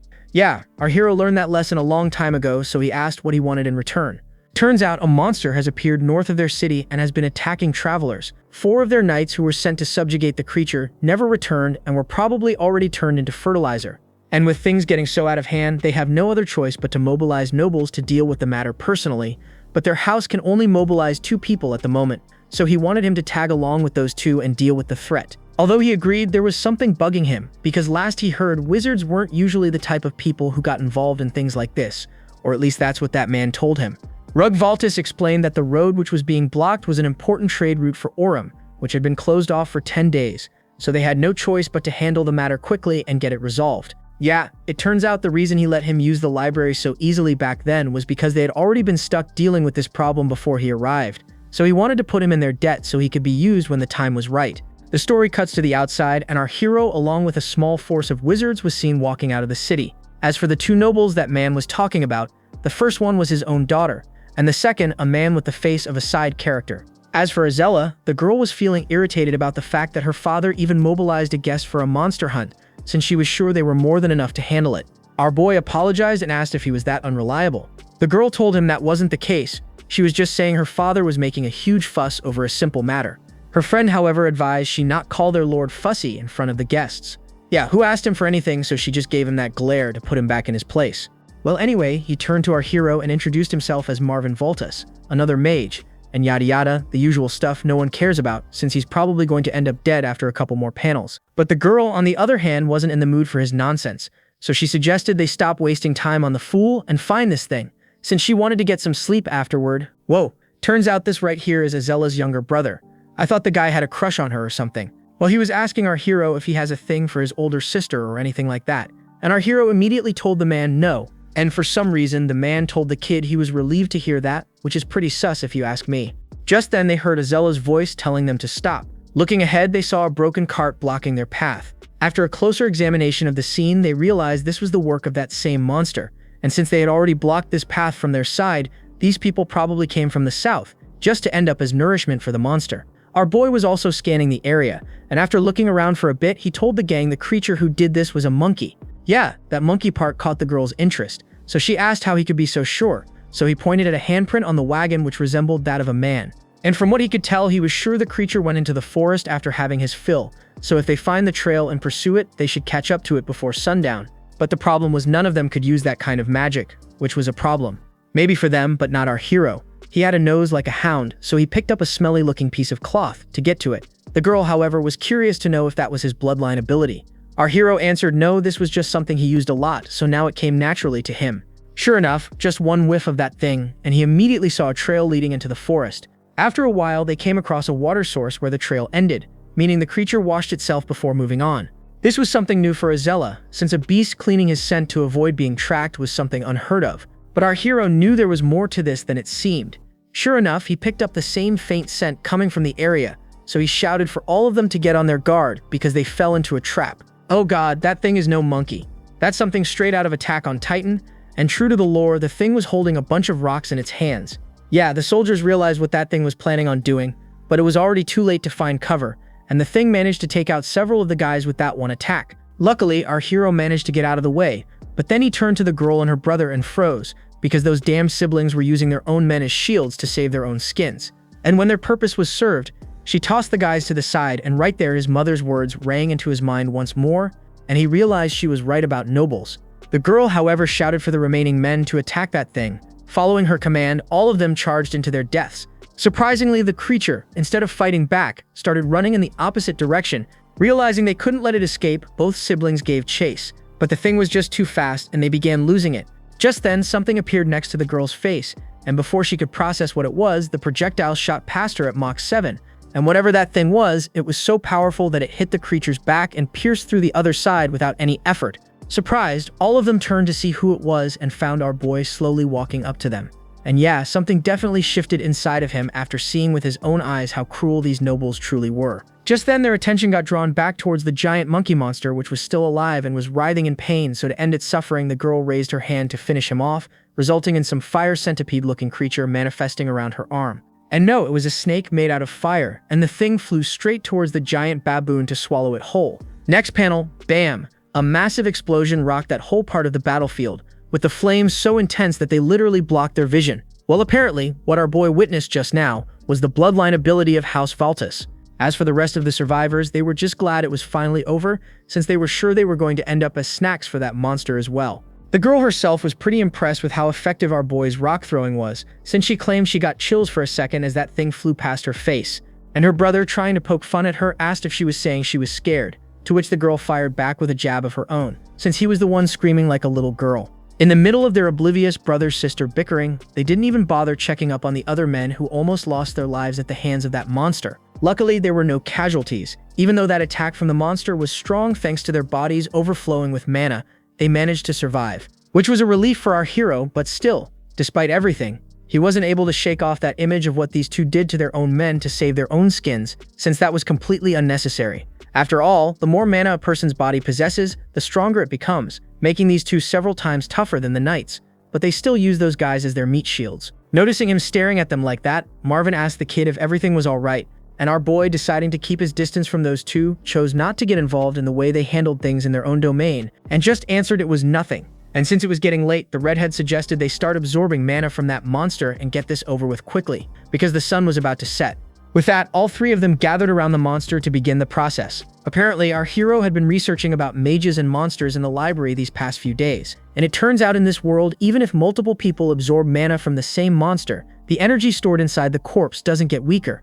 But not like it mattered in this case, because not even halfway through and both siblings were already at their limit, so they stopped. That's when they noticed our hero, who was still going, which obviously surprised Redhead, and she was sure her father saw the potential of this boy, which is why he treated him so nicely. Plus, not only was the kid sharp, his spell proficiency and mana capacity are on a whole different level compared to a normal wizard. And despite seeing what that kid was capable of with her own eyes, she was still having a hard time believing this boy was a noble who hadn't even reached his growth limit yet. Fast forward, and the team was seen walking back to the city. Well, at least they weren't trying to hog all the credit for themselves, and admitted if it weren't for our hero today, they would have never taken down that beast, since he was the one who used his tracking ability to locate the monster's location and used his sling to knock the creature out, which gave them the opening to finish off the thing. But our hero brushed it off, saying it was a team effort. If anything, he blamed himself for not noticing that creature had set up an ambush for them. Turns out that monster also had a search ability like him, which it used to ambush them with those rocks, and surprisingly, neither of the two noticed it until now.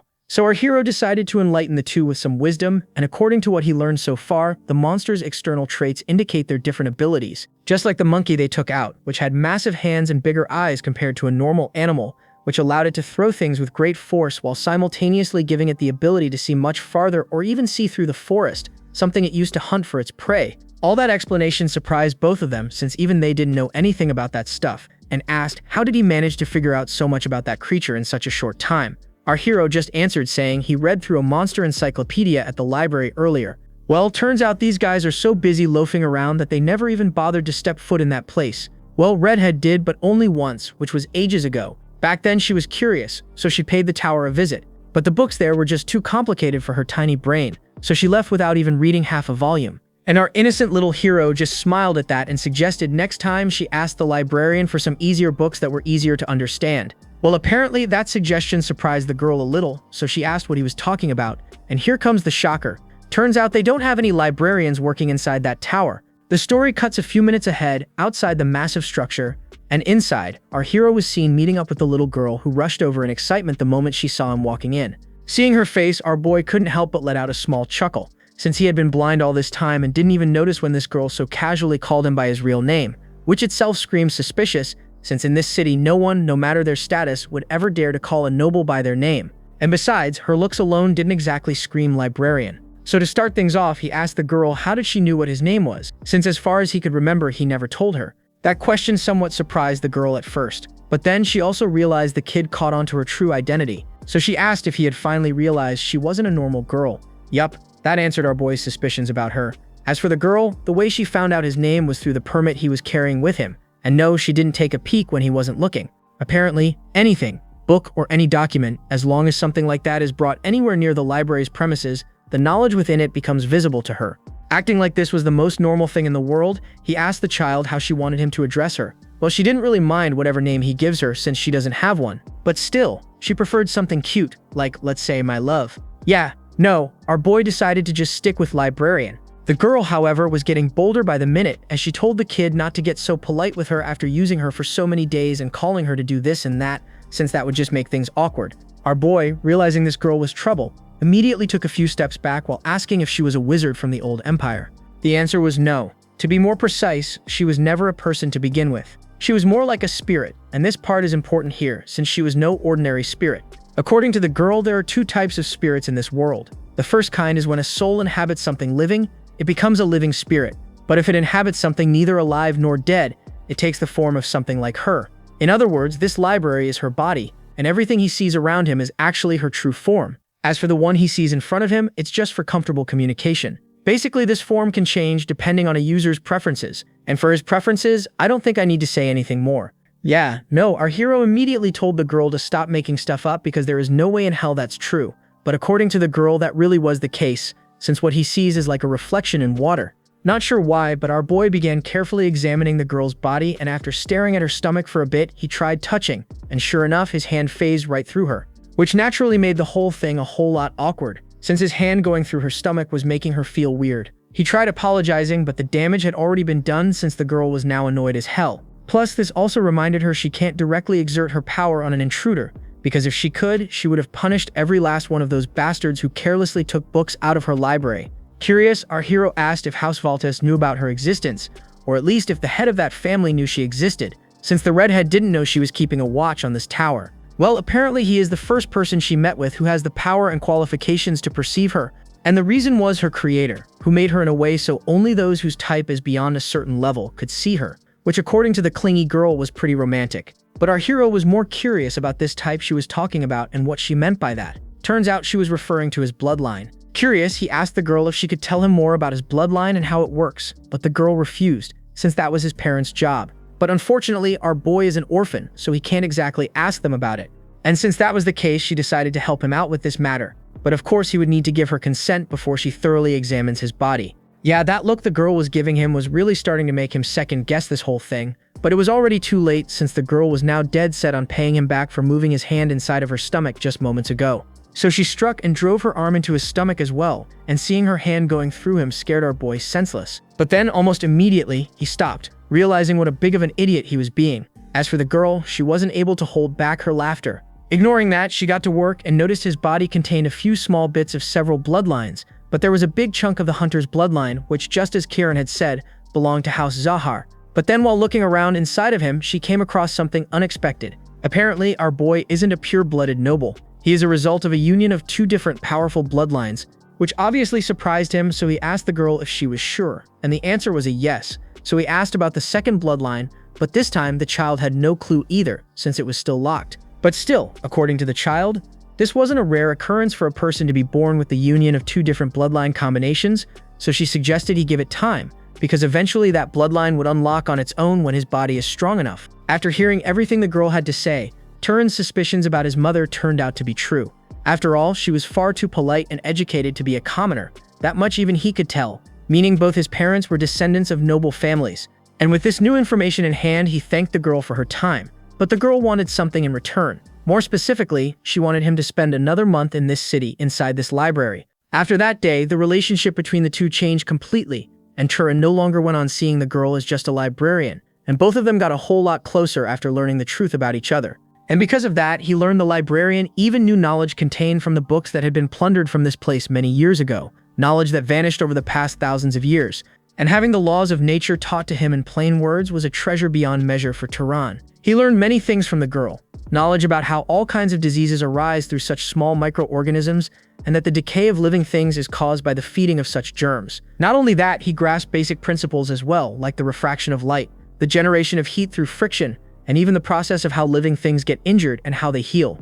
And after gaining all that knowledge, here he is, Turin getting ready to put some of that knowledge to the test. More specifically, he was testing the theory of decay of objects, and sure enough, it was just as the girl had said. That apple before him almost instantly rotted away the moment he used his powers on it. This was a level of magical control Turin never thought he would achieve, but thanks to her teachings, he was now able to do it effortlessly. Plus, he was sure something like this was possible using existing magic, but just understanding the principles behind it allowed him to use it using far less mana. Or to put it in simple words, simply changing the way he perceived the world raised his skill as a wizard. And the kid realized that the girl knowing this knowledge meant there was probably some powerful house out there that was monopolizing this knowledge and keeping it to themselves, since knowledge like this could easily shift the balance of power between families if this knowledge was made compulsory for every wizard. The girl also agreed, since that would also explain why the people's level of knowledge keeps dropping as time goes on. It was because this knowledge was kept hidden from normal wizards. Although Turin was thankful she taught him all these things, it was now time for him to leave this place and continue his journey to find answers about himself and his parents. Although the girl was a bit sad, she asked the reason. Well, apparently that Valtus guy has been openly giving him hints to leave this place, since he was of no use to them anymore, so he has no other choice. Out of nowhere, he suddenly got startled as the girl began throwing a tantrum, demanding that he take her with him, and then she completely face-planted after forgetting she couldn't touch the kid without his permission. Surprised, our hero reminded the girl she was just a manifestation of this library and asked if she could even leave this place. Well, the answer was a no, so he would just need to stay here with her, and she promised she was going to take good care of him. Yeah, no, our boy passed on that offer, and that hurt her a little, since he wasn't even trying to consider it. But still, she agreed he should go out and explore the world, since she wasn't the only being with such vast knowledge about this world. There were more spirits out there who might even know more than she does. Turin thanked the girl for everything she did for him and promised he would come visit her from time to time, and the girl, clearly trying to hide the fact she was sad, brushed him off and just told the kid she doesn't care. So with a smiling face, Turin assured the girl this wasn't goodbye, since there are still many books he hasn't read yet. Fast forward, and he was seen making his way out of the city, and thanks to the map he was fortunate enough to study, he knew exactly where he was heading next. His next destination was House Zahar in the Enril Desert, which was far to the east of Orem, and the reason he planned to head there next was because he was sure that place contained clues about his parents and what led his mother to choose to live the life of a normal shepherd in a small town far from everything. Cut a couple of hours, and Turin was making a small detour along the way. The reason he was not heading straight for that place was because he was in no rush. After all, if the clues he was searching for were going to disappear, they would have already vanished sometime over the last 18 years, and if they were still there, then going a little later wasn't going to make a difference. Plus, this side quest might actually pay off if he managed to get his hands on something useful, like he did in that library. Cut to the next day, and Turin suddenly heard some strange voices coming from somewhere not far from him. So he quietly sneaked his way closer to see what was going on, and found a horse that seemed to be getting ready to protect the man behind him from someone, and that someone was two individuals standing not far from the guy. As for the horse, this is no ordinary horse either, since Turan heard one of the men commenting how that pet monster was stronger than they had expected. Just then, he got a chance to take a closer look at the two individuals and saw they were not humans, but dark elves. As for the two men, they were just about ready to wrap things up, so they raised their hands, and our hero saw some kind of a sludge beginning to rise from the ground. And this here is the dark elves' necromancy, which Turan had read about in one of the books. But there was no time to waste. He knew he needed to do something. But the question was what, since there was a chance those elves were just trying to defend themselves from that man who could have attacked them first. But then he saw something that froze him for a whole second, as he spotted a human hand in the jaws of one of those elves. Turns out these two creatures are cannibals who hunt humans, which was reason enough for the kid to smash their heads in using his sling. But first he needed a plan, since he can't recklessly rush in without knowing how strong the enemy was. As for the two, they were casually devouring their lunch to replenish their strength. And is it just me, or is that skinny one a female? Man, I just noticed that chest. Next panel, boom! The male elf's head was seen bursting into chunks from a projectile that smashed straight through him. And this sudden strike stunned the female elf. As for the summons that man was controlling, all of them turned into dark liquid the moment his lifeless body fell to the ground. And this terrified the woman, since she realized she wasn't alone anymore. Thinking quickly, she called for her summons to shield her from any incoming attacks. In the middle of doing so, she failed to notice another rock was already flying her way. But lucky for her, her ram friend spotted the thing in time and managed to deflect it away using his horn. And since she now knew where the attacks were coming from, she ordered her bull to charge in and destroy everything. The creature complied and began smashing his way through all the trees that came in its path. But surprisingly, she didn't see anything hiding in that location, which only meant whoever this person is, he's using stealth to hide his presence, which is why she ordered her fox to sniff out that guy. The creature did as told and released some kind of magical wave all around them, and it worked, as she spotted an individual to the side. Yeah, this was definitely a problem for our hero since his trump card wasn't going to work anymore. As for the girl, she shouted for the two summons to take down that man. With no other choice, Turan got ready to confront the creatures head-on and summoned a powerful fireball in his hands, and just as the creatures got in range, bam, he released that fire towards the two. Although he managed to get the fox with that attack, the bull was far tougher, and it kept charging in at full force, forcing our hero to dodge its initial attack, and seeing how fast the creature was, he was glad he managed to take down one of them, since dealing with two simultaneously would have been a nightmare. That's when he felt something on his leg, and when turning around he saw the supposedly defeated fox monster right behind him, and the creature had managed to injure his leg, compromising his mobility. Reacting quickly, he kicked the thing off him before it could deal any more damage to his leg, and quickly turned to the bull, but by then it was already too late, since the creature was right next to his face, resulting in the thing crashing right into his stomach with full force, and he went flying back and crashed into a tree. And that hit proved deadly, since the kid immediately began coughing out blood. With him finally down, the two monsters started moving in to finish the job. As for the female elf, she was mocking the kid, commenting how she was going to enjoy herself devouring him alive. Next panel, boom, a hoof rammed her right on her face and she went down, followed by relentless kicks from the muscular beast that proceeded to crush her under its weight. Terrified, she shouted for her summons to forget about the kid and save her instead. The things complied and turned towards the horse instead, and easily managed to overpower the creature. By then, the woman was at her limit. Not only did this kid take out her partner, he even had the nerve to humiliate her in such a way, and she was ready to tear him apart. That was until she heard the sound of something flying at incredible speed through the grass, and that was the last thing she saw before meeting the same fate as her partner. With that, the forest fell completely silent, with only our hero standing as the last one left. As for the summons, they also began dissolving, signaling that the fight was now over. Although he managed to take down that thing, Turan himself sustained a lot of damage, and because of that, he fell to his knees, unable to even stand anymore, since that fight took a lot out of him. That was when he felt the breath of that horse gently blowing on his head. Looking up, he found the creature standing before him, who seemed concerned about his condition. So our hero thanked the creature for its assist, since if it were not for him stepping in when he did, things could have ended badly for him. The story cuts to the night, and a man was seen slowly opening his eyes, and the first thing he did after regaining consciousness was start screaming. But as he looked up, he found our hero sitting beside the fire. Seeing that it was a human, the man calmed himself and asked for the kid's identity. Our hero told the man the whole story, how he found him unconscious, saved him from those dark elves, and everything. In the middle of that, the man felt a nudge on his shoulder, so he turned and found his horse by the name of Tilly standing there. Seeing the two acting like friends, our hero commented on how that was a really smart horse, since not only was it trying to protect him when he was unconscious, it was even smart enough to sneak up on the enemy when their guard was down, which gave him the opportunity he needed to end that fight. With that out of the way, the man thanked the kid and introduced himself as Asas of House Berg. Our boy did the same, but he was curious to know what he was doing in this forest in the first place and if there was a reason those elves attacked him. Aziz answered there was no reason. He was simply on a pilgrimage with his friends when they were suddenly ambushed by those creatures. That's when Turan noticed tears in that man's eye as he recalled what he saw at that time and how savage those creatures were. But quickly getting a hold of himself, he apologized to our boy for losing control over his emotions. It's just that the people he lost during that fight were very precious to him. Turan asked if they were his family members. The answer was a no.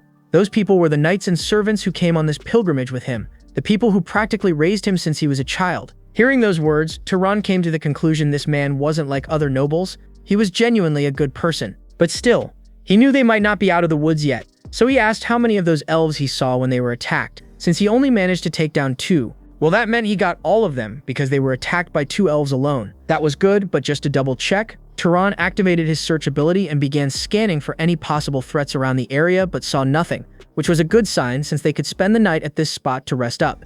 Out of nowhere, he saw the man bowing his head in gratitude and asked where he was headed and if he could accompany him to his home. Turan told the man he was also in the middle of a pilgrimage, which somewhat surprised the guy, since why would someone with such potential be risking his life traveling all alone, and asked which house he belongs to, but our hero refused to answer that question. Plus, according to our hero, he wasn't anything special, since the only reason he managed to take down those 2 elves was because he managed to ambush one of them, then barely fought off the other with the help of his horse.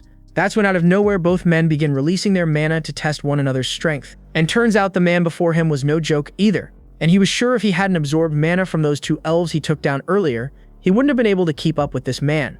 Aziz himself was left shocked because just the raw mana being released by that kid's body was alone rivaling those 2 elves that ambushed him, which only means this boy is a noble born from a powerful bloodline, and the fact that he's on a pilgrimage means he hasn't even reached his growth limit yet. And then again, that same question resurfaced in his mind. Why would someone with such immense talent and potential be traveling all by himself? And since he wanted answers, he asked our hero if he would be interested in joining him on his way to House Berg, since he needed someone to escort him safely back home. Plus, he wanted to repay him for saving his life. Surprised, our hero asked how he was planning on repaying him. Well, turns out the nobles from House Berg are enchanters, and are an extremely prestigious house to the north, since their bloodline allows them to craft magical tools, and he was planning on making him the finest magical tool as a thank you.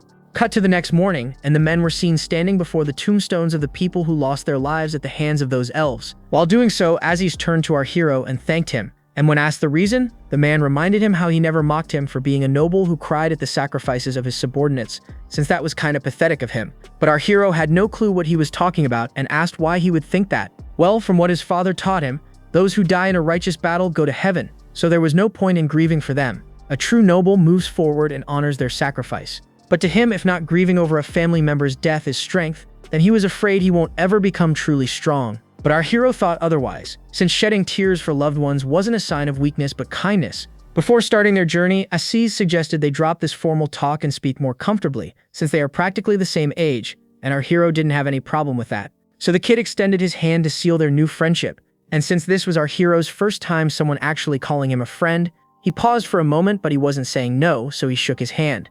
After a while, both of them were seen stopping to get some rest. That's when Aziz showed our hero a strange-looking box. So of course, he asked what the thing was. Well, turns out it was a magical cooling box which uses magic to keep the temperature inside of the thing cold. But since our hero had no clue why would anyone need something like that, the kid explained to him how they can preserve items inside of that box for longer periods of time by keeping them cool. That wasn't the only thing Aziz was carrying with him. Apparently, he also had a teapot, I think. Not sure, along with a bunch of other stuff, the last one being some kind of an alarm that goes off if something comes within a certain range. Even his clothes were special, since these things had a self-cleaning function. Our boy was genuinely impressed with the stuff he just showed him, and he was sure just the clothes he was wearing were worth saving his life. But according to Aziz, that wasn't the case. His life was worth far more than just a piece of cloth, and he was planning on repaying him with something far better as soon as they reached House Berg. Plus, he's been really interested about the kid. Apparently, by now a lot of time had passed since both of them had been traveling together, and on their way they came across many kinds of dangers, and he's seen Turan use so many different kinds of magic that he lost count. And just for reference, a few of those were animal control, freezing, levitation, liquid manipulation, enhancement, luminescence, restraint, instant death, terrain transformation, lightning strike, and many more. After listing all of them, Asai's asked if our hero spent his entire life practicing magic for him to be so skilled in so many types, or perhaps it was a bloodline ability he didn't know of that lets him master any type of magic. Yeah, the kid had no clue how to tell him that everything he saw him do was stuff a talking library taught him. So he just ended up reminding the kid of their deal that they won't pry into which family he comes from.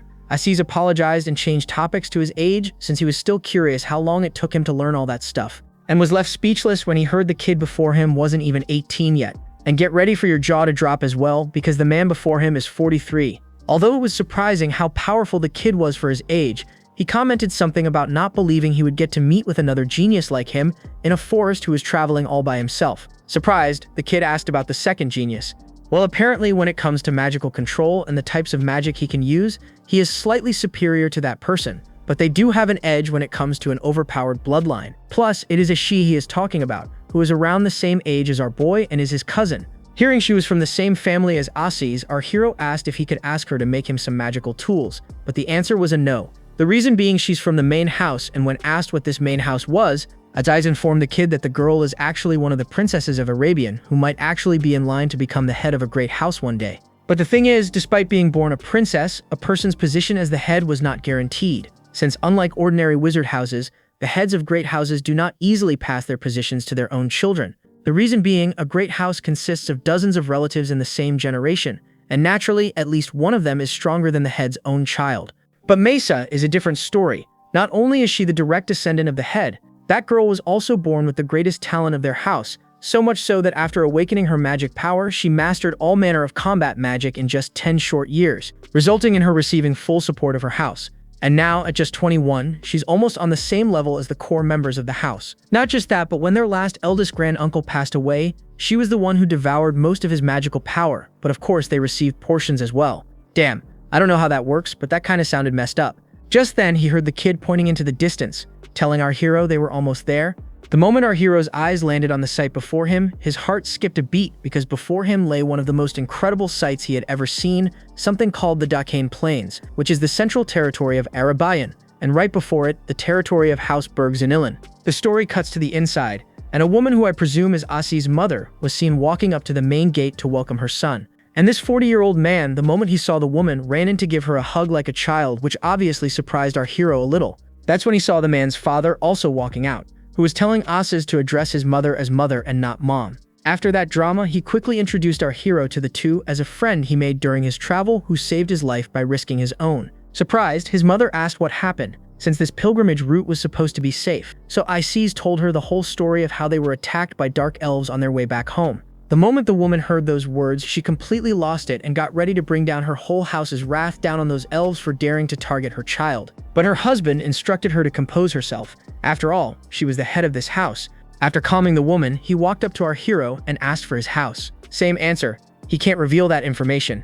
And when asked why, our hero finally decided to come clean and told the man he himself has no clue which house he belongs to, since he was born of a commoner mother and doesn't know who his father is. This revelation shocked Asais, since he never mentioned anything like that while they were traveling. As for his mother, she was still grateful that he saved her son, and using her authority as the head of the house, she promised to reward him properly. But despite that, she refused to let him stay in their mansion.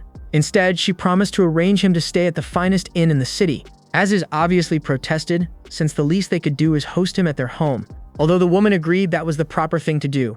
As things stand at the moment, they could not allow that, since they have an important guest staying with them. Which is why, regardless of the circumstances, it would be difficult to bring in a stranger of unknown origin into their home. Just then, they heard a voice from the back calling the woman her auntie. Turning around, they heard the female commenting how a person who saved Ashan won't suddenly try to assassinate her. Not far from them, our hero spotted a slender figure staring right at him.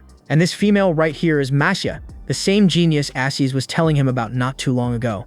But to our hero, she looked less like a princess of Arabian, and more like a walking corpse because of her current state. Turns out the girl has a bounty on her head and was nearly assassinated by assassins of Zahar House, which is why she came here in secrecy to hide for the time being. Asais instantly caught on to what was going on, because an assassination attempt at the main house with all those fortifications only meant one thing, and the girl agreed it was indeed an inside job. After all, that main house doesn't just have one or two people with questionable loyalties. With that, she turned around and began walking away to get some rest. With the girl's permission, the woman instructed her maid by the name of Enna to prepare their second-best guest room for the child. The story cuts to the next morning, and Turan was seen opening his eyes in the second-best guest room, which felt more like a top-class room than anything else. After getting dressed, he walked out and was seen staring at a lantern on the wall. That's when he heard someone call out his name.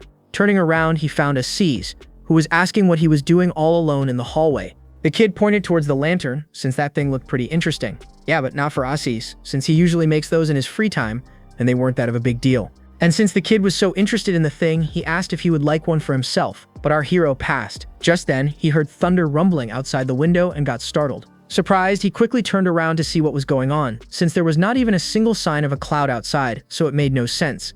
Well, apparently that's Mesa's doing. She was practicing magic. Seeing how powerful that magic was, he asked if that was perhaps the bloodline ability of the Arabian family, and the answer was a yes, that was something called the Storm bloodline. He even admitted he never hated his own bloodline, but still has always been a little envious of her power, since she was born with something he could never match. Turning to the kid, he asked if he would like to take a closer look, and our hero didn't have any objections to that, but he still asked if it was a good idea for a suspicious outsider like him to approach someone like a princess. But Aziz thought otherwise and was even willing to vouch for him. Plus, he was curious to know which one among the two was stronger. Apparently, he had been holding a grudge against that girl for quite some time now, and he wanted to see her frustrated face for once. Cut to the girl who was minding her own business when she suddenly heard Aziz's voice calling out to her. And since they never got a chance to properly introduce themselves yesterday, the girl asked for our hero's name, so he introduced himself. With that out of the way, she asked the reason for this sudden visit in the middle of her training. Hassad told the girl they just wanted to join her in practice, just like how they used to do in the past. Yeah, Mesa clearly remembered the last time they practiced, how he stormed off while crying after she learned a spell in 2 tries that took him a whole week. Yeah, our hero finally realized what grudge the man was talking about earlier. But Aziz wasn't happy about her bringing that embarrassing story in front of their guest, so he got straight to the point. Turan is a magical talent that's second to none, which is why he brought him here as her challenger so both of them could duel it out to see which one of them was more talented. That actually piqued the girl's curiosity a little, and since she had no objections to that, she activated her power, and Turan noticed the sky over his head beginning to darken, followed by a powerful golden thunderbolt falling towards the ground, and that thing landed right on the girl's body. That's when Turan finally saw that girl's true form and the terrifying power that was hidden inside of that frail-looking body of hers. And apparently that sight was so terrifying that even the boy began to back away, as he realized the kind of monster that female truly was. And just as quickly, the sky began to clear away and everything quieted down once more. But Turan was completely shaken after what he just witnessed, so much so that the kid was literally panting with sweat running down his whole body. Seeing his condition, the girl finally spoke up, and apparently Turan didn't exactly appreciate what the girl had to say, since she mocked him right on his face, saying he was no match for her. But thankfully, Aziz stepped in to calm the situation and commented that the girl was right. When it comes to raw magical power, the kid stood no chance, but that wasn't what was so amazing about this kid. The thing is his talent for learning magic, since he can pretty much copy any kind of spell in just one glance. And he was sure even she didn't come anywhere close to that level of talent. The girl didn't really appreciate the bragging, but still she wasn't backing down from a challenge and agreed to the challenge to shut him up for good. Our hero himself was itching to put her in her place, so he proposed each one of them demonstrate some unique magic known only to them, and whoever succeeds in learning it the fastest wins. The girl agreed to the challenge, but since Turan had no clue about his bloodline ability, she decided not to use her unique magic. After which, she tapped her foot on the floor to start the duel, resulting in a plant beginning to push its head from the ground. And before they knew it, a bunch more of those things shot out, and for some reason, all of them were going straight for Aziz. And with that, the man was seen suspended upside down in the air, with the girl asking our hero to give it a go. Plus, she wasn't planning on letting the loudmouth go until the kid copies the same spell she just showed him, since he had been getting on her nerves for quite some time. Yeah, our hero didn't really care what happened to the guy either, so he knelt to give it a go as well. Plus, this was his first time trying this kind of magic, so he wasn't sure it would work or not. So relying on the knowledge he managed to learn from the library, he ordered the seeds buried in the ground to grow. Just as he said that, the seeds began to sprout, and within seconds, multiple vines shot out of the ground. This actually surprised the girl since she somewhat understood what the kid did, but still, the speed at which he copied that spell was quite impressive, so she asked if he had seen anyone use that kind of magic before, since he figured out the magic's nature right away. But the answer was a no, and since, for the first time in his life, Aziz wasn't wrong about something, she decided to let him go. And now it was his turn to show her what he could do, so she asked him to go ahead. Our boy wasn't really sure what he was supposed to show her, since clearly using his bloodline magic meant suicide, given someone from that family tried executing her. That's when he got an idea, so he raised his hand towards some nearby bushes and made a gesture, and a rat was seen running out following his command. That somewhat disappointed the girl, since something like that was child's play for her. But our hero told her to cool her jets, since he wasn't done yet. After which, he began doing something to the rat, and the poor little thing began writhing in agony. And then poof, the thing went limp as its body began to decompose. That caught the girl by surprise, since this was her first time seeing someone use that kind of magic. As for our hero, he showed her the thing, saying it was her turn next.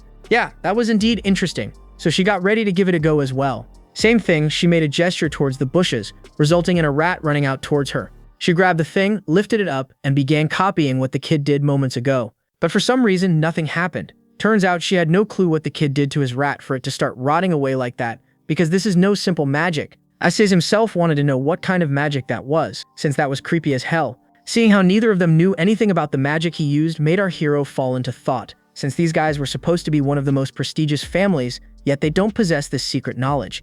In the middle of that, Asase spoke up, and since the girl still hadn't been able to copy the kid, he decided to declare him the winner. But no way Mesa was admitting defeat, so she asked him to shut up, and amped up her magical output. Turns out she also understood causality, and everything Chiron taught our boy how magic works better when you understand what you are trying to do. First, you need to know if what you're doing is something that can naturally happen or not. Second, you need to clearly understand what is causing that effect. And third, you need to use the right amount of mana for it. Out of all of these, understanding the cause is the most important part. It decides both how likely your magic is to work and how much mana it will cost. If you don't understand it properly, there is still a way to make it work. You can just pour in a huge amount of mana and force it to happen, but that wastes a lot of energy. And then it finally happened. The thing began screaming as her magic began eating away at its flesh. As for the men, both of them were impressed she managed to pull it off. But still, for some reason, the girl looked in terrible shape after exerting most of her mana on just that one spell. And because of that, everything began going hazy for her and she fell to the ground completely out cold. This scared Asase, so he rushed over to check up on the girl. But no matter how much he screamed, the girl wasn't responding. Our boy himself was examining the girl's body in confusion, since she shouldn't have collapsed like that just because she exerted too much of her mana. Plus, even her strength to reinforce her body was completely gone for some reason, which was strange. That's when a thought hit him and he wondered if that could be the case. But since there was no time to lose, he asked Asase if they have any healers around here, but the answer was a no, so he suggested he prepare water and salt and bring it to her room and inform the adults of what transpired here. Fast forward a couple of hours and the girl was seen slowly opening her eyes, and the first thing she saw was the worried face of Asase's mother, who was relieved seeing that she was finally opening her eyes. Getting up, she asked what happened and where she was. The woman told her the whole thing, how she collapsed during training with their guest. To that, the girl fell silent as she slowly began to recall the events that transpired at that time.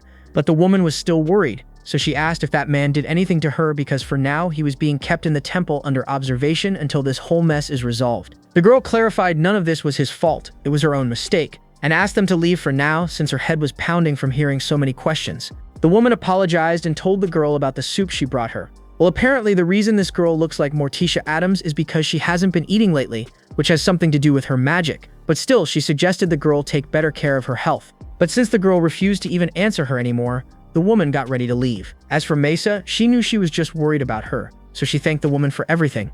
After she was alone, she turned to the soup and realizing the woman was right, she decided to force herself to eat to recover some of her strength. But then, as she took one tiny sip of it, something began to happen, as her whole body began shivering in terror, followed by an image of two individuals who were begging her to save them. And that vision terrified her so much that she tossed the plate to the side and began shivering as those memories began to resurface in her mind. The story cuts to the underground chamber where our hero was seen staring at some statue of a woman, and right beside him, a man who was instructed to keep watch on him, who was telling the kid not to even think about trying to escape from this place, since the doors and walls of this place are all solidified using magic. As for his name, this one is Haram Berg. Our hero, who had no such intentions, assured the man he completely understands, but for some reason the man kept going, and commented they are extremely firm, and then again, he got right next to his face, and repeated the same thing. And that obviously scared the kid a little, since he wasn't sure if that man was threatening him or just boasting about this place.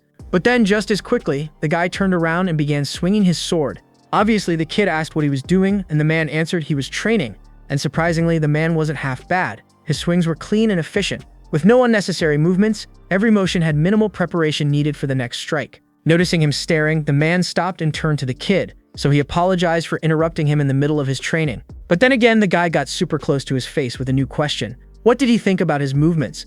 Although the kid didn't know how to respond to that question, he just told the guy they seemed cool. That answer sufficed. So he got back to his sword swinging while telling the kid how most nobles dismiss weapon arts and rely solely on long-range attacks using magic. But he, on the other hand, thinks otherwise, since a strong body is essential for combat. Our hero reminded the guy how it was more efficient to focus on magical training unless one's bloodline specializes in strength. But then again, after the kind of experiences he's been through, he agreed with the man, since in real combat, situations arise when one can't only rely on magic to face their enemy. To that, the man out of nowhere extended his blade towards the kid for him to give it a try. Surprised, he reminded the guy he was supposed to be a suspicious person, and handing a weapon to someone like that did not seem like a good idea. But the man assured the kid even with that weapon, he won't be able to do anything. After all, what makes it a sword is the body of the wielder, and with his current weak body, he won't even be able to make a scratch on him. Yeah, the kid knew the guy wasn't wrong, so he took the blade. After which he got into his stance and began pouring his mana into the blade like any normal mage would do to give themselves an edge. But for some reason, the man didn't like that, so he shouted for him not to do that.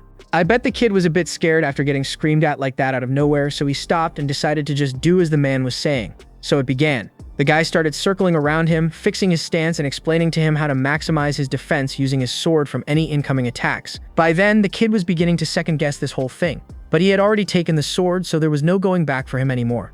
And since that was the case, the only thing to do to not get yelled at was to do everything he could to not make the guy mad and follow his instructions carefully. As for the guy himself, he was not expecting this scrawny kid's body to hold this much talent for swordsmanship. So he began explaining to him why physical training is crucial for a wizard. It's simply because they rely too much on mana to enhance their physical abilities, and because of that, their body never reaches its full potential. In the middle of all that, Turan heard the door to the place opening, so he turned around and found Asiz's mother walking in. And the reason she personally came to fetch him was because she wanted to apologize for doing something unforgivable to him. But our hero told the woman there was no need to apologize, because at the end of the day, the only thing that matters is that the young lady is unharmed. Plus, he should be the one apologizing since as a guest, the way he acted earlier was not appropriate. That's when he heard the woman informing him that Mesa wanted to apologize to him personally and asked if he had a moment to spare. Cut to the girl who was apologizing to the kid that he had been trapped in that temple because of her. But then again, our hero didn't mind, since at that moment doing that was necessary given someone was already trying to assassinate her. Plus, he was just glad she wasn't seriously hurt. The girl changed topics to that incident and what that magic was that he used on that rat, and if by any chance he lied to her and used some undisclosed bloodline magic during their duel, since the mana consumption to pull it off was absurd.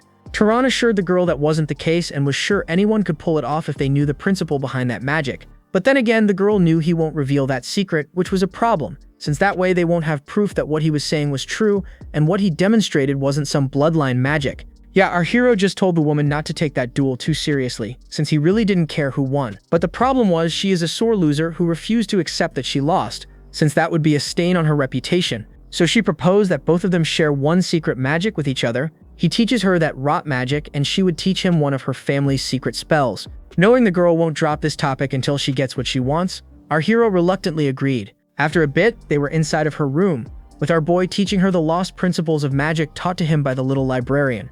And surprisingly, as soon as she grasped the causality and functioning of that spell, she easily managed to pull it off. And since that was the case, she reluctantly accepted her defeat and declared the kid the winner of their match. But still, she asked our hero if he could keep this a secret from Aziz and tell him their match ended in a draw, because she didn't want to see that guy getting cocky about winning. And our boy had no objections to that. With that out of the way, it was now her turn to teach him something, and whatever she had in mind involved a comb. And to our boy's surprise, the girl began brushing her hair. So apparently, she was trying to teach him the principle of static electricity, which involves rubbing two objects together. Yeah, no, our hero already knew everything about that stuff, and that surprised the girl, since this knowledge was supposed to be a secret. And now she had no clue what she was supposed to do, since she had nothing else to teach him other than that. So she asked him to give her some time to think of something to repay him accordingly. And once again, our hero didn't mind, and since both of them were on board with the idea, she suggested that until she could repay him for that knowledge, both of them trained together, but also made it clear it was just to repay her debt to him and not because she particularly needed him. Yeah, she definitely needs him, but our hero agreed to that and suggested they start their training tomorrow and meet in the garden in the evening. The story fast forwards once more, and all of them were seen sitting on the dinner table, and this was somewhat surprising for Aziz, since foods like this he never even seen on his birthday, let alone to welcome a guest, and heard his mother telling him to keep his mouth shut. Yeah, our hero himself noticed something off, since for some reason this woman was trying way too hard to win him over. Ever since that incident with Mesa, that was when he heard her calling for his attention, and it was about that reward her son promised him for saving his life. And since this was the perfect time, as the whole Hausberg had gathered, she asked if he had anything specific in mind he would like to request. The answer was yes, since he had been looking for something that could aid him in defense, See, Tehran is mostly traveling all by himself, so he is always at risk of ambushes, so he wanted something that could protect him from surprise attacks. That was no problem for the woman, since she had already created similar items in the past, but the thing was, they don't have anything ready immediately. To that, IC spoke up, offering to personally fashion him something, but the answer was a no, since she doesn't want to drag their house's honor through the mud by giving the boy something not up to their standard. Just then, another man sitting on the table spoke up, offering to take on the task of making something. Surprisingly, this time she had no objections, but she was still curious to know what he had in mind. The person told the woman he was thinking of creating something that someone can carry with them easily at all times, so he was thinking of something like jewelry or a ring, with the function that draws out a guardian bloodline's defensive power. And when asked how long it would take him to create that item, the man answered 1 month. Turns out this kid is Aziz's brother by the name of Mello, who unlike Aziz is an exceptionally skilled wizard who creates such powerful items for their main house. As for his talent, he was on par with the woman herself, so receiving an item from him is like receiving something made by the head wizard of House Berg. Although our hero was grateful, he was still curious to know why she was going so far to reward him. But according to the woman, that was not the case at all. After all, he saved the life of her son, so this was the least she could do to repay him. And since it was settled, she allowed her hero to stay in their manor for 1 more month as their guest. Next day, and both of them were seen walking through the city, with Aziz commenting how his mother seemed to have taken a liking to him, and the reason was his talent for magic, which doesn't fall behind Mesa herself. Yeah, that explained to our hero why she was being so generous and trying so hard to keep him from leaving. So he asked Aziz if by any chance she was planning on recruiting him into their family. The answer was yes, and according to him, this was all her strategy, which she uses to scout for talented individuals. First, she gives them generous support, then puts them in her debt, after which comes the third step of introducing them to a pretty young lady to tempt them into marrying into the family. In fact, he wasn't her first target. Many adults in their house joined in that same way. Yup, it was official now. That woman is scary as hell, but Aziz assured the kid not to worry too much since she can't force him into doing anything against his will. As for the magical tool, it was already promised to him, so there was no catch there. Changing topics, he asked if he has any plans for the day. Our hero told him about his promise with Mesa, that he was going to train with her in the evening. Yup, that was perfect, since there was still quite a bit of time before evening, so he suggested both of them head out to have some fun in the meantime.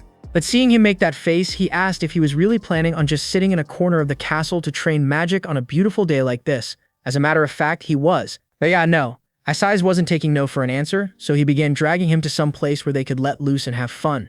After a while, they were standing in a casino. Yeah, no way our boy has the kind of money to blow on something like this, so he straight up told the man he was not interested. No worries, there were still a whole lot more fun things to do in the city, and while walking around with the idiot, something caught our boy's eyes, and it was a picture of a person. And not any ordinary person. That's none other than Kiorn. Cut to another place, and 2 swords were seen clashing against each other. Turns out it was some kind of a play about a great warrior by the name of Kiorn, who fought off the bad guys and saved everyone after a hard-fought battle. The contents of that whole story wasn't shown, but Aziz was pretty happy with what he just saw. Same couldn't be said about our hero, since whatever was shown in that play described Kiorn as an extremely powerful and kind-hearted wizard, and that left just one thought in our boy's head: that man's humility is unmatched. Which is why he was hoping to meet him one day, once again, to confirm this story that was being told about him with his own ears. Cut back to House Berg, where the sun was seen rising, and on the bed was our hero opening his eyes to a completely unexpected sight, and it was Haram, who for some reason had been staring at him while he was asleep. Before the kid could ask what this was about, he heard the man asking if he got a good night's rest. Not sure how to respond, the kid just answered yes. Getting up, he asked the reason for this sudden visit. Well, turns out our boy left a lasting impression on the man yesterday during their 5-minute training session, which is why he came here to fetch him so they could start with his training. But still, he asked if he had any objections to that. This was a rare opportunity for our hero to learn something new, so no way he was saying no. Just then, they saw Aziz walking in as well, who was planning on taking our hero to another one of those plays, but froze when he spotted his uncle staring at him for some reason. Well, turns out they could use another training partner, so he was planning on taking Aziz to the training grounds as well. Yeah, no, the kid, knowing the kind of training that man was talking about, simply turned around and bolted from the place, which somewhat surprised our hero since the man was just inviting him to train. How bad could that be? Yeah, after a bit, he was seen regretting his decision of agreeing with this training because this man is just insane. On the very first day, he was forcing the kid to do push-ups with a massive weight on his back, but at least thanks to his encouraging words or whatever he was yelling, he managed to somehow power through the torture, and bam! Plopped right on the ground since his whole body was screaming in excruciating pain. Seeing him acting like that, the guy asked if he was tired, And obviously the answer was a yes, and the amused man explained to the kid why this much was necessary. It was because compared to a normal human, his body was several times tougher. Plus, he told the kid a really interesting fact about wizards. So to put it in easy words, he told the kid their bodies were different from a normal human in several ways. One being the training he went through right now won't go to waste no matter how much time passes. And to prove it, he reminded the kid how a normal human, once they stop working out, their body begins to lose muscle, and they lose their strength. But that wasn't the case for them. Wizards have mana circulating through them constantly, maintaining their bodies, keeping it in optimal condition, meaning the muscle he builds won't fade even if he stops training. And with that explanation out of the way, it was time to move to the next exercise. Yeah, no, he didn't even get to rest for 1 minute, and this man was already telling him to get back up. But the guy thought otherwise. After all, they are mages, meaning their bodies recover much faster, so it was time to move to weaponry and combat training. With that, time continued with the same routine, waking up early to head to the gravity chamber to train tirelessly with Haram to sharpen his reflexes and endurance. In the evening, he would meet up with Meza for magical practice and learn new kinds of spells. And before Turan knew it, 3 weeks had passed. And on this day, in some part of the castle, a powerful electric bolt was seen hitting a wall, and the one responsible for casting that spell was our hero, who had been trying to do some target practice, but no luck. This somewhat surprised Mesa as well, but judging by that grin on her face, it was clear she was enjoying herself seeing him struggle with something for once. Plus, she never had that kind of problem, since her spells almost never missed their target, so she didn't know how she was supposed to help. Just then, she heard a person's voice calling her name. Turning around, both of them saw a new face walking in with some urgent news for the girl. That's when his eyes landed on our hero, and that somewhat surprised him for some reason. But before he could say anything, Mesa stepped up and asked what this was about, since she clearly told the main house not to let anyone approach her while she was recovering her strength in this place. Apparently, their patriarch had summoned her, which was strange, but she did warn the man this better be important, otherwise he should prepare himself for punishment. Oh yeah, it was important, alright. A whole legion of dark elves had been rampaging in the south of their territory, with 3 villages already being completely decimated by their forces. Plus, they got news from a source claiming their main target might be their house. That was indeed troubling news, so the girl agreed to head back as soon as she was done with the task she needed to finish. After they were alone again, she apologized to our hero, since she needed to head out now.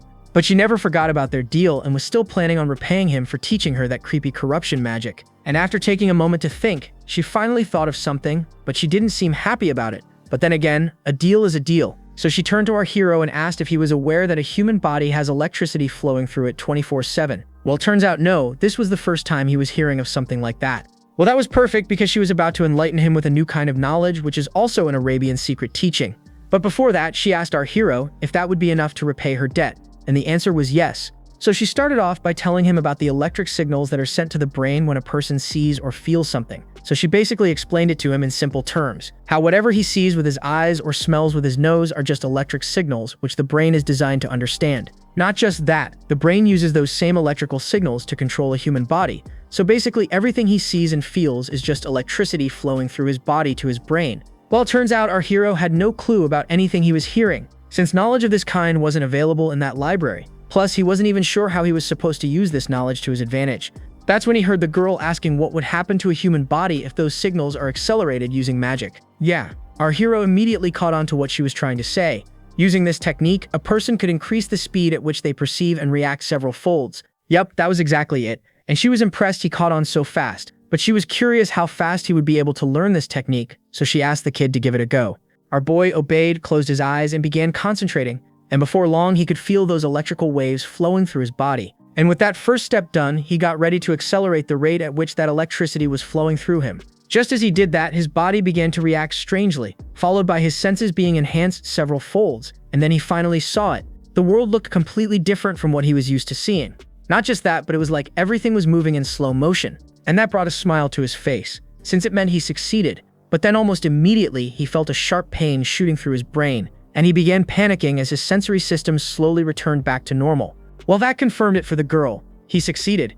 As for that pain, that's just the side effect of using a large amount of mana recklessly. But she assured the kid he would get a hang of it soon, and when that happens, he would be able to maintain that state for longer periods of time. Our hero didn't know how he was supposed to thank the girl, since what she just taught him was far too much compared to what he gave her. With that, the girl leaped into the air, and just before leaving, she assured the kid this was just an investment she made, since he seemed to have some talent, unlike most people she had seen. And the last thing she said was a promise. If he ever learned stronger magic in the future, she would come back to take everything he owed her. Fast forward to the next day, and an army of wizards was seen gathered in front of the main gate of the city.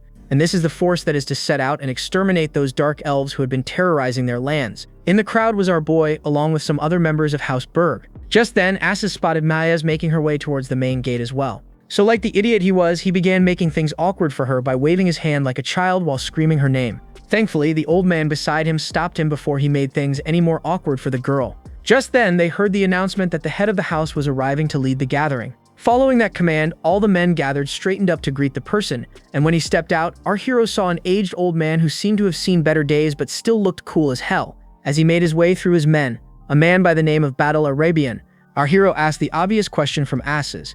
What was up with that guy, and why did he look like he could collapse at any moment? Asis himself wasn't too sure, but according to the rumors he heard long ago, that man fought with the head of the Zohar house and during their battle suffered grave injuries. But that happened a long time ago, so probably he was just getting old. That's when the man lifted his hand towards the sky to shut all their mouths, and with just a single gesture, everyone gathered in the place witnessed the power of the Arabians, as the whole sky above their heads began to darken, followed by a deep fractured voice, heavy with age, that cracked through the air as the man called out to his men, urging them to advance with confidence and reminding them he was right there beside them.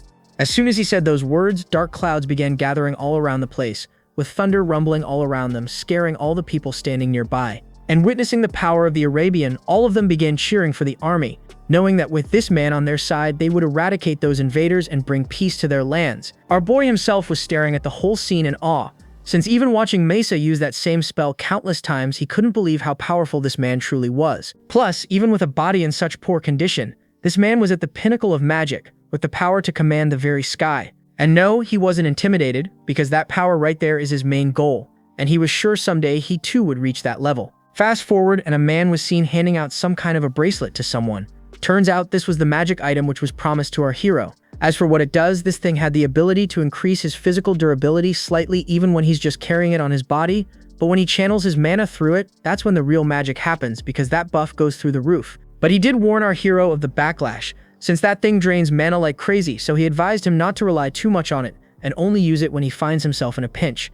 Our hero thanked the man, since this thing was even better than he had imagined. The man agreed, since an item of this caliber is rare even among great houses. Just then, he heard the woman's voice calling for his attention, and it was just as he had thought. She invited him to join their family and offered to give him the hand of a beauty in marriage if he agreed. Tempting offer. Really, but with a heavy heart, our hero politely declined, since he was not even 18 yet, so baby making was out of the question. But more importantly, his journey still was not over yet, so he couldn't think about settling down until he finds what he was looking for.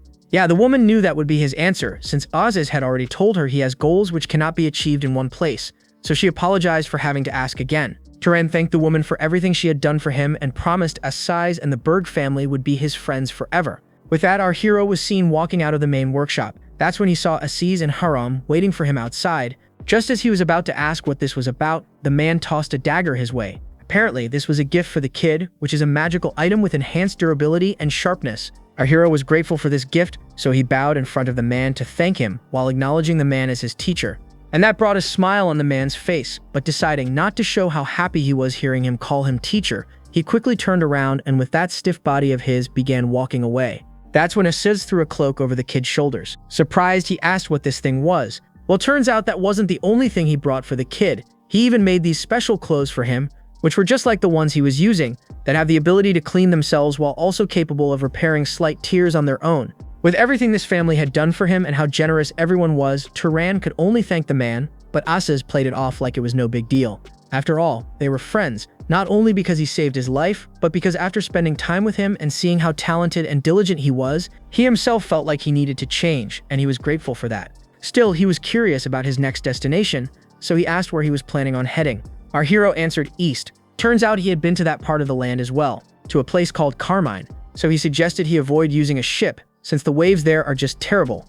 Yeah, our hero was aware of that because beyond those waves lies Zahar's land, also known as the Emerald Desert, but he decided not to tell him that because of obvious reasons. After a while, he was seen walking through the Dakane Plains, and despite being alone again, he was pretty confident this time, thanks to all this gear. And since time was of the essence, he decided to hurry forward. And boom, he bolted from the place, literally disappearing from the spot he was standing just moments ago. As for the people nearby, by the time they turned toward the source of the sound, the kid had already covered a great distance. With that, he kept running non-stop, And before he knew it, it was the next day. That's when he finally stopped near a small village, and no, it wasn't because he was tired or anything, but because his nose caught the scent of something strange coming from nearby. At first he thought it was just the smell of a campfire, but quickly realized the smell was far too repulsive, as if someone had been burning an animal without skinning it, so he slowly began following the trail to see where it might lead him. And then he froze at the sight before him, because on the other side of that forest was a village that had been completely devastated by someone. As for that strange smell of something burning, yeah, you can see for yourself where it was coming from. His first thought was those elves, but no way they could have made it this far into the country with so many wizards around, so his second guess was bandits. Just then he smelled another scent coming not far from him, so he turned towards a destroyed house. Arriving inside, he found the place to be completely empty, but his nose said otherwise. Whatever it was definitely under that trapdoor in the floor. So to check, he grabbed the thing, and with one forceful tug, he pulled both doors from their hinges. As for where that smell was coming from, it was something he wasn't expecting to see in this destroyed village. Because hiding inside that basement was a child, and the moment she realized she got discovered, she began screaming in terror, fearing the same fate as the people outside. But our hero asked the child to calm down, assuring her he wasn't an enemy. And the innocent little thing actually believed him immediately. So, using the chance, Turan tried asking the girl what happened here and if she saw something when all that chaos was unfolding, and surprisingly, he heard the child saying something about a wizard who was responsible for this destruction. But before he could ask her any more details, the child suddenly collapsed on the ground. Well, thankfully, she was just tired from being locked in this place for too long, so she just lost consciousness, and since that was the case, he decided to take her to some safer place to figure out what was going on. Just as he stepped out of the house, he heard a voice shouting for him to stop. Turning around, he found himself surrounded from all sides by a bunch of individuals with weapons, and the woman with the bow and arrow demanded he drop the child and kneel, and the reason was because they mistook him for being the one who caused all this destruction and death to this whole village. Next chapter, and the woman was asking the reason for all this massacre, and if he wasn't even satisfied with this much, that he was now kidnapping a child. Just then, her friend beside her suddenly began panicking and ended up summoning a fire spear. Our hero tried explaining to the stupid people this was all a misunderstanding, but not even letting him finish. The panicking guy suddenly launched that fire attack towards our boy, resulting in the thing landing dead on our boy's body. This stupid move even made the woman furious, since that man was carrying a child. But then she saw something that had her terrified, as she spotted a hand appearing from within that smoke, and as it cleared, they found our hero standing there with not even a single scratch on his body. And it was all thanks to the bracelet he was wearing on his wrist. As for the four, they weren't able to believe their eyes that this kid somehow blocked a full-power direct fire spell using nothing but his hand. And since that was the case, the woman realized they might be in trouble, because clearly they weren't anywhere near strong enough to stand up to this guy. Plus, what she just saw could only be achieved by using a bloodline ability, meaning this guy was probably a noble-class wizard. Luckily for them, instead of retaliating, our hero repeated his words once more that he wasn't the one who attacked this village. But still, next time if an attack comes his way, he warned he won't just defend himself. Yeah, just those words were enough to make the woman pause and reconsider this whole situation. Plus, with that girl in his hands, attacking him directly could prove dangerous. So she reluctantly lowered her weapon. Plus, she somewhat believed the kid, since why would anyone cause such tragedy and then stick around just to save a child? So to ease the tension, she introduced herself as Bison. With pleasantries out of the way, she made one thing clear. He still wasn't getting off the hook so easily and asked if he had any proof to prove his innocence. Well, apparently that proof was sleeping in his arms right now, so he suggested they wait for the child to wake up since she seemed to have seen the real culprit. That part shocked the woman since no one knew who that man was and what he looks like, so they referred to him as the arsonist, and was even more surprised when she heard this was our boy's first time hearing that nickname, since that guy was a celebrity around these parts. Apparently he is a mad mage who committed this atrocity, and this village isn't his only victim. For the past few months he's been periodically attacking isolated villages like this one, and the result is the same everywhere he shows up. And since there are never any survivors, they don't even know if it's a male or a female, so in the end, people started referring to this individual as the arsonist. Cut a bit, and the child was finally up and was describing the guy to the gang who was wearing a red cloak and had a beard. Plus, he looked like a lumberjack. Yeah, all four of them froze for a whole minute after listening to that description, after which they turned towards the kid standing behind them, who didn't come anywhere close to what the child had just described. And realizing they overreacted, all of them apologized to the kid for acting impulsively and pointing their weapons at him. For some reason, this reminded our hero of Maidan, who also came to apologize to him for his men's mistake, which was a quality of an honest and good leader. And since these guys struck him the same way, he decided to overlook it this one time. After all, they were just concerned about the child's safety back then. Changing topics, he asked if they came here looking for that arsonist guy, and the answer was a yes, but they ended up making things worse somehow. But at least not everything was a loss, since now that they have a description of that person, their friend here could easily track him down. That surprised our hero since he didn't expect to come across a member of the Heir family in these lands, since of course they don't have a reputation for being welcome in these parts. But Bunkin quickly clarified that wasn't the case. They were all from the Carmane family and came here from Abicha. As for the girl, she is Asha, a descendant of someone whose ancestors mixed blood with a Zahar noble, so her bloodline manifested weakly, resulting in her being really good at tracking but not so much when it comes to concealment. Well, that's enough about Asha. They had more important things to worry about, like tracking that man before he does the same thing in some other village. So she asked if our hero could lend them his strength in hunting down the arsonist. She offered to hand him the whole reward for that man's capture along with the share of his mana. All she wants is the merit for the mission.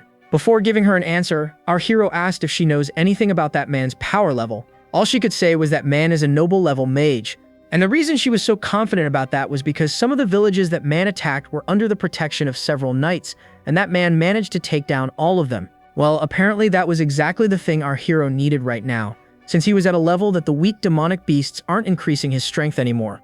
And since he would be getting the reward money as well, he had no reason to say no and accepted the girl's request. But first things first, he needed to make sure the child was safe and taken care of. So they visited a nearby village where he entrusted the girl to the village chief along with enough money to raise her until she's grown up. But just to be clear, he warned the man that in a few years he was going to return to check in on the child. And if he found the child wasn't well taken care of or he used that money on himself, he would personally end him. Yeah, the man completely understood and assured the kid there was no need to worry. Cut a couple of minutes, and they were back in that destroyed village where Asha was seen using her tracking ability to catch the scent of that man.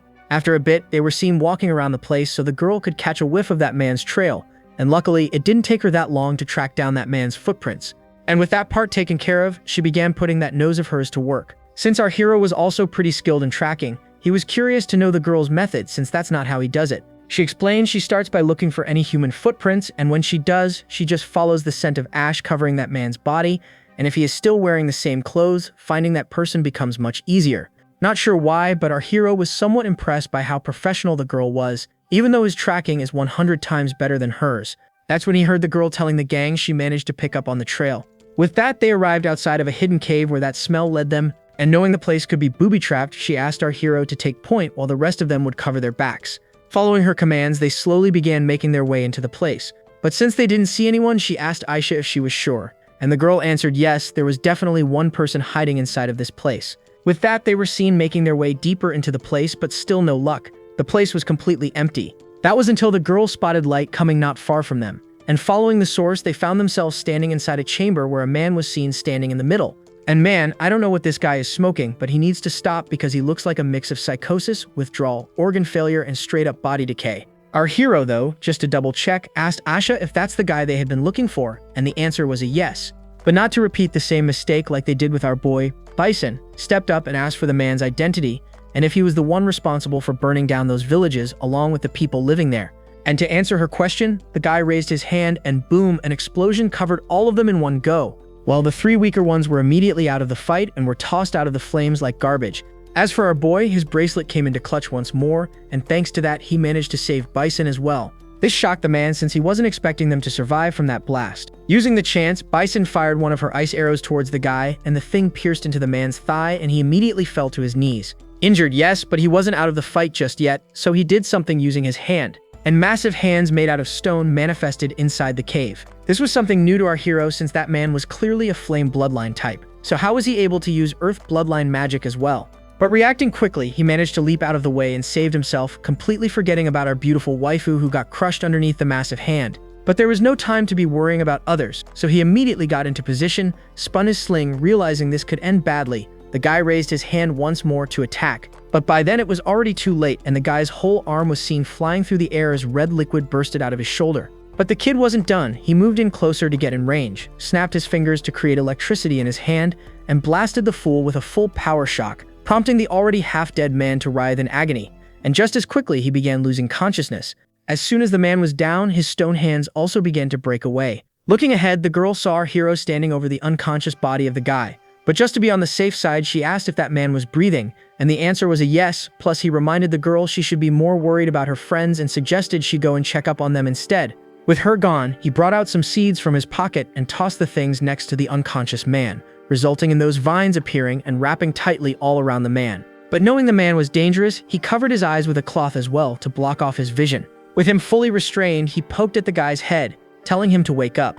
As soon as he regained consciousness, the first thing the man did was open his mouth to chant a spell to break himself free. But our hero was one step ahead of him, so he pressed his blade against his throat, warning the man that if he sensed even a trace of mana being released from his body, he won't hesitate in ending him. With that, all of them gathered around the man to start the questioning and asked if he was the arsonist or not, but the man refused to say anything and kept quiet, and that earned him a stab in his other leg. After all, with the kind of things this man did, he deserved something far worse than death. But still, he needed answers before that, so our boy asked the reason for burning all those villagers, and the answer shocked all of them as the man claimed it was a voice that told him to do it. And according to that voice, if he burned the flesh and souls of sinners, he could gain more power. That answer scared the rest, since this man was clearly unstable. But the guy didn't stop and kept insisting, saying this was the way of obtaining other bloodlines, so all he needs to do is burn a few more people and he could finally obtain the flame bloodline as well. As for the four, none of them were buying that crap coming from his mouth. After all, how can ending humans grant a person new bloodlines? But our hero, on the other hand, was a different story, and at that time he recalled similar words he heard from another person's mouth, who claimed a normal person can also awaken powers by taking down demonic beasts, and that person was none other than Mei Dan. And after seeing the man fight, it further confirmed for our hero what this man was saying wasn't just delusions of a madman. And at that moment, he thought to himself that perhaps he finally understood the secret of this world and these powers. Well, that's all for today, folks. I hope that you enjoyed it. If you did, please give the video a thumbs up. And if you want to know what happens next, hit the subscribe button. Until next time, take care.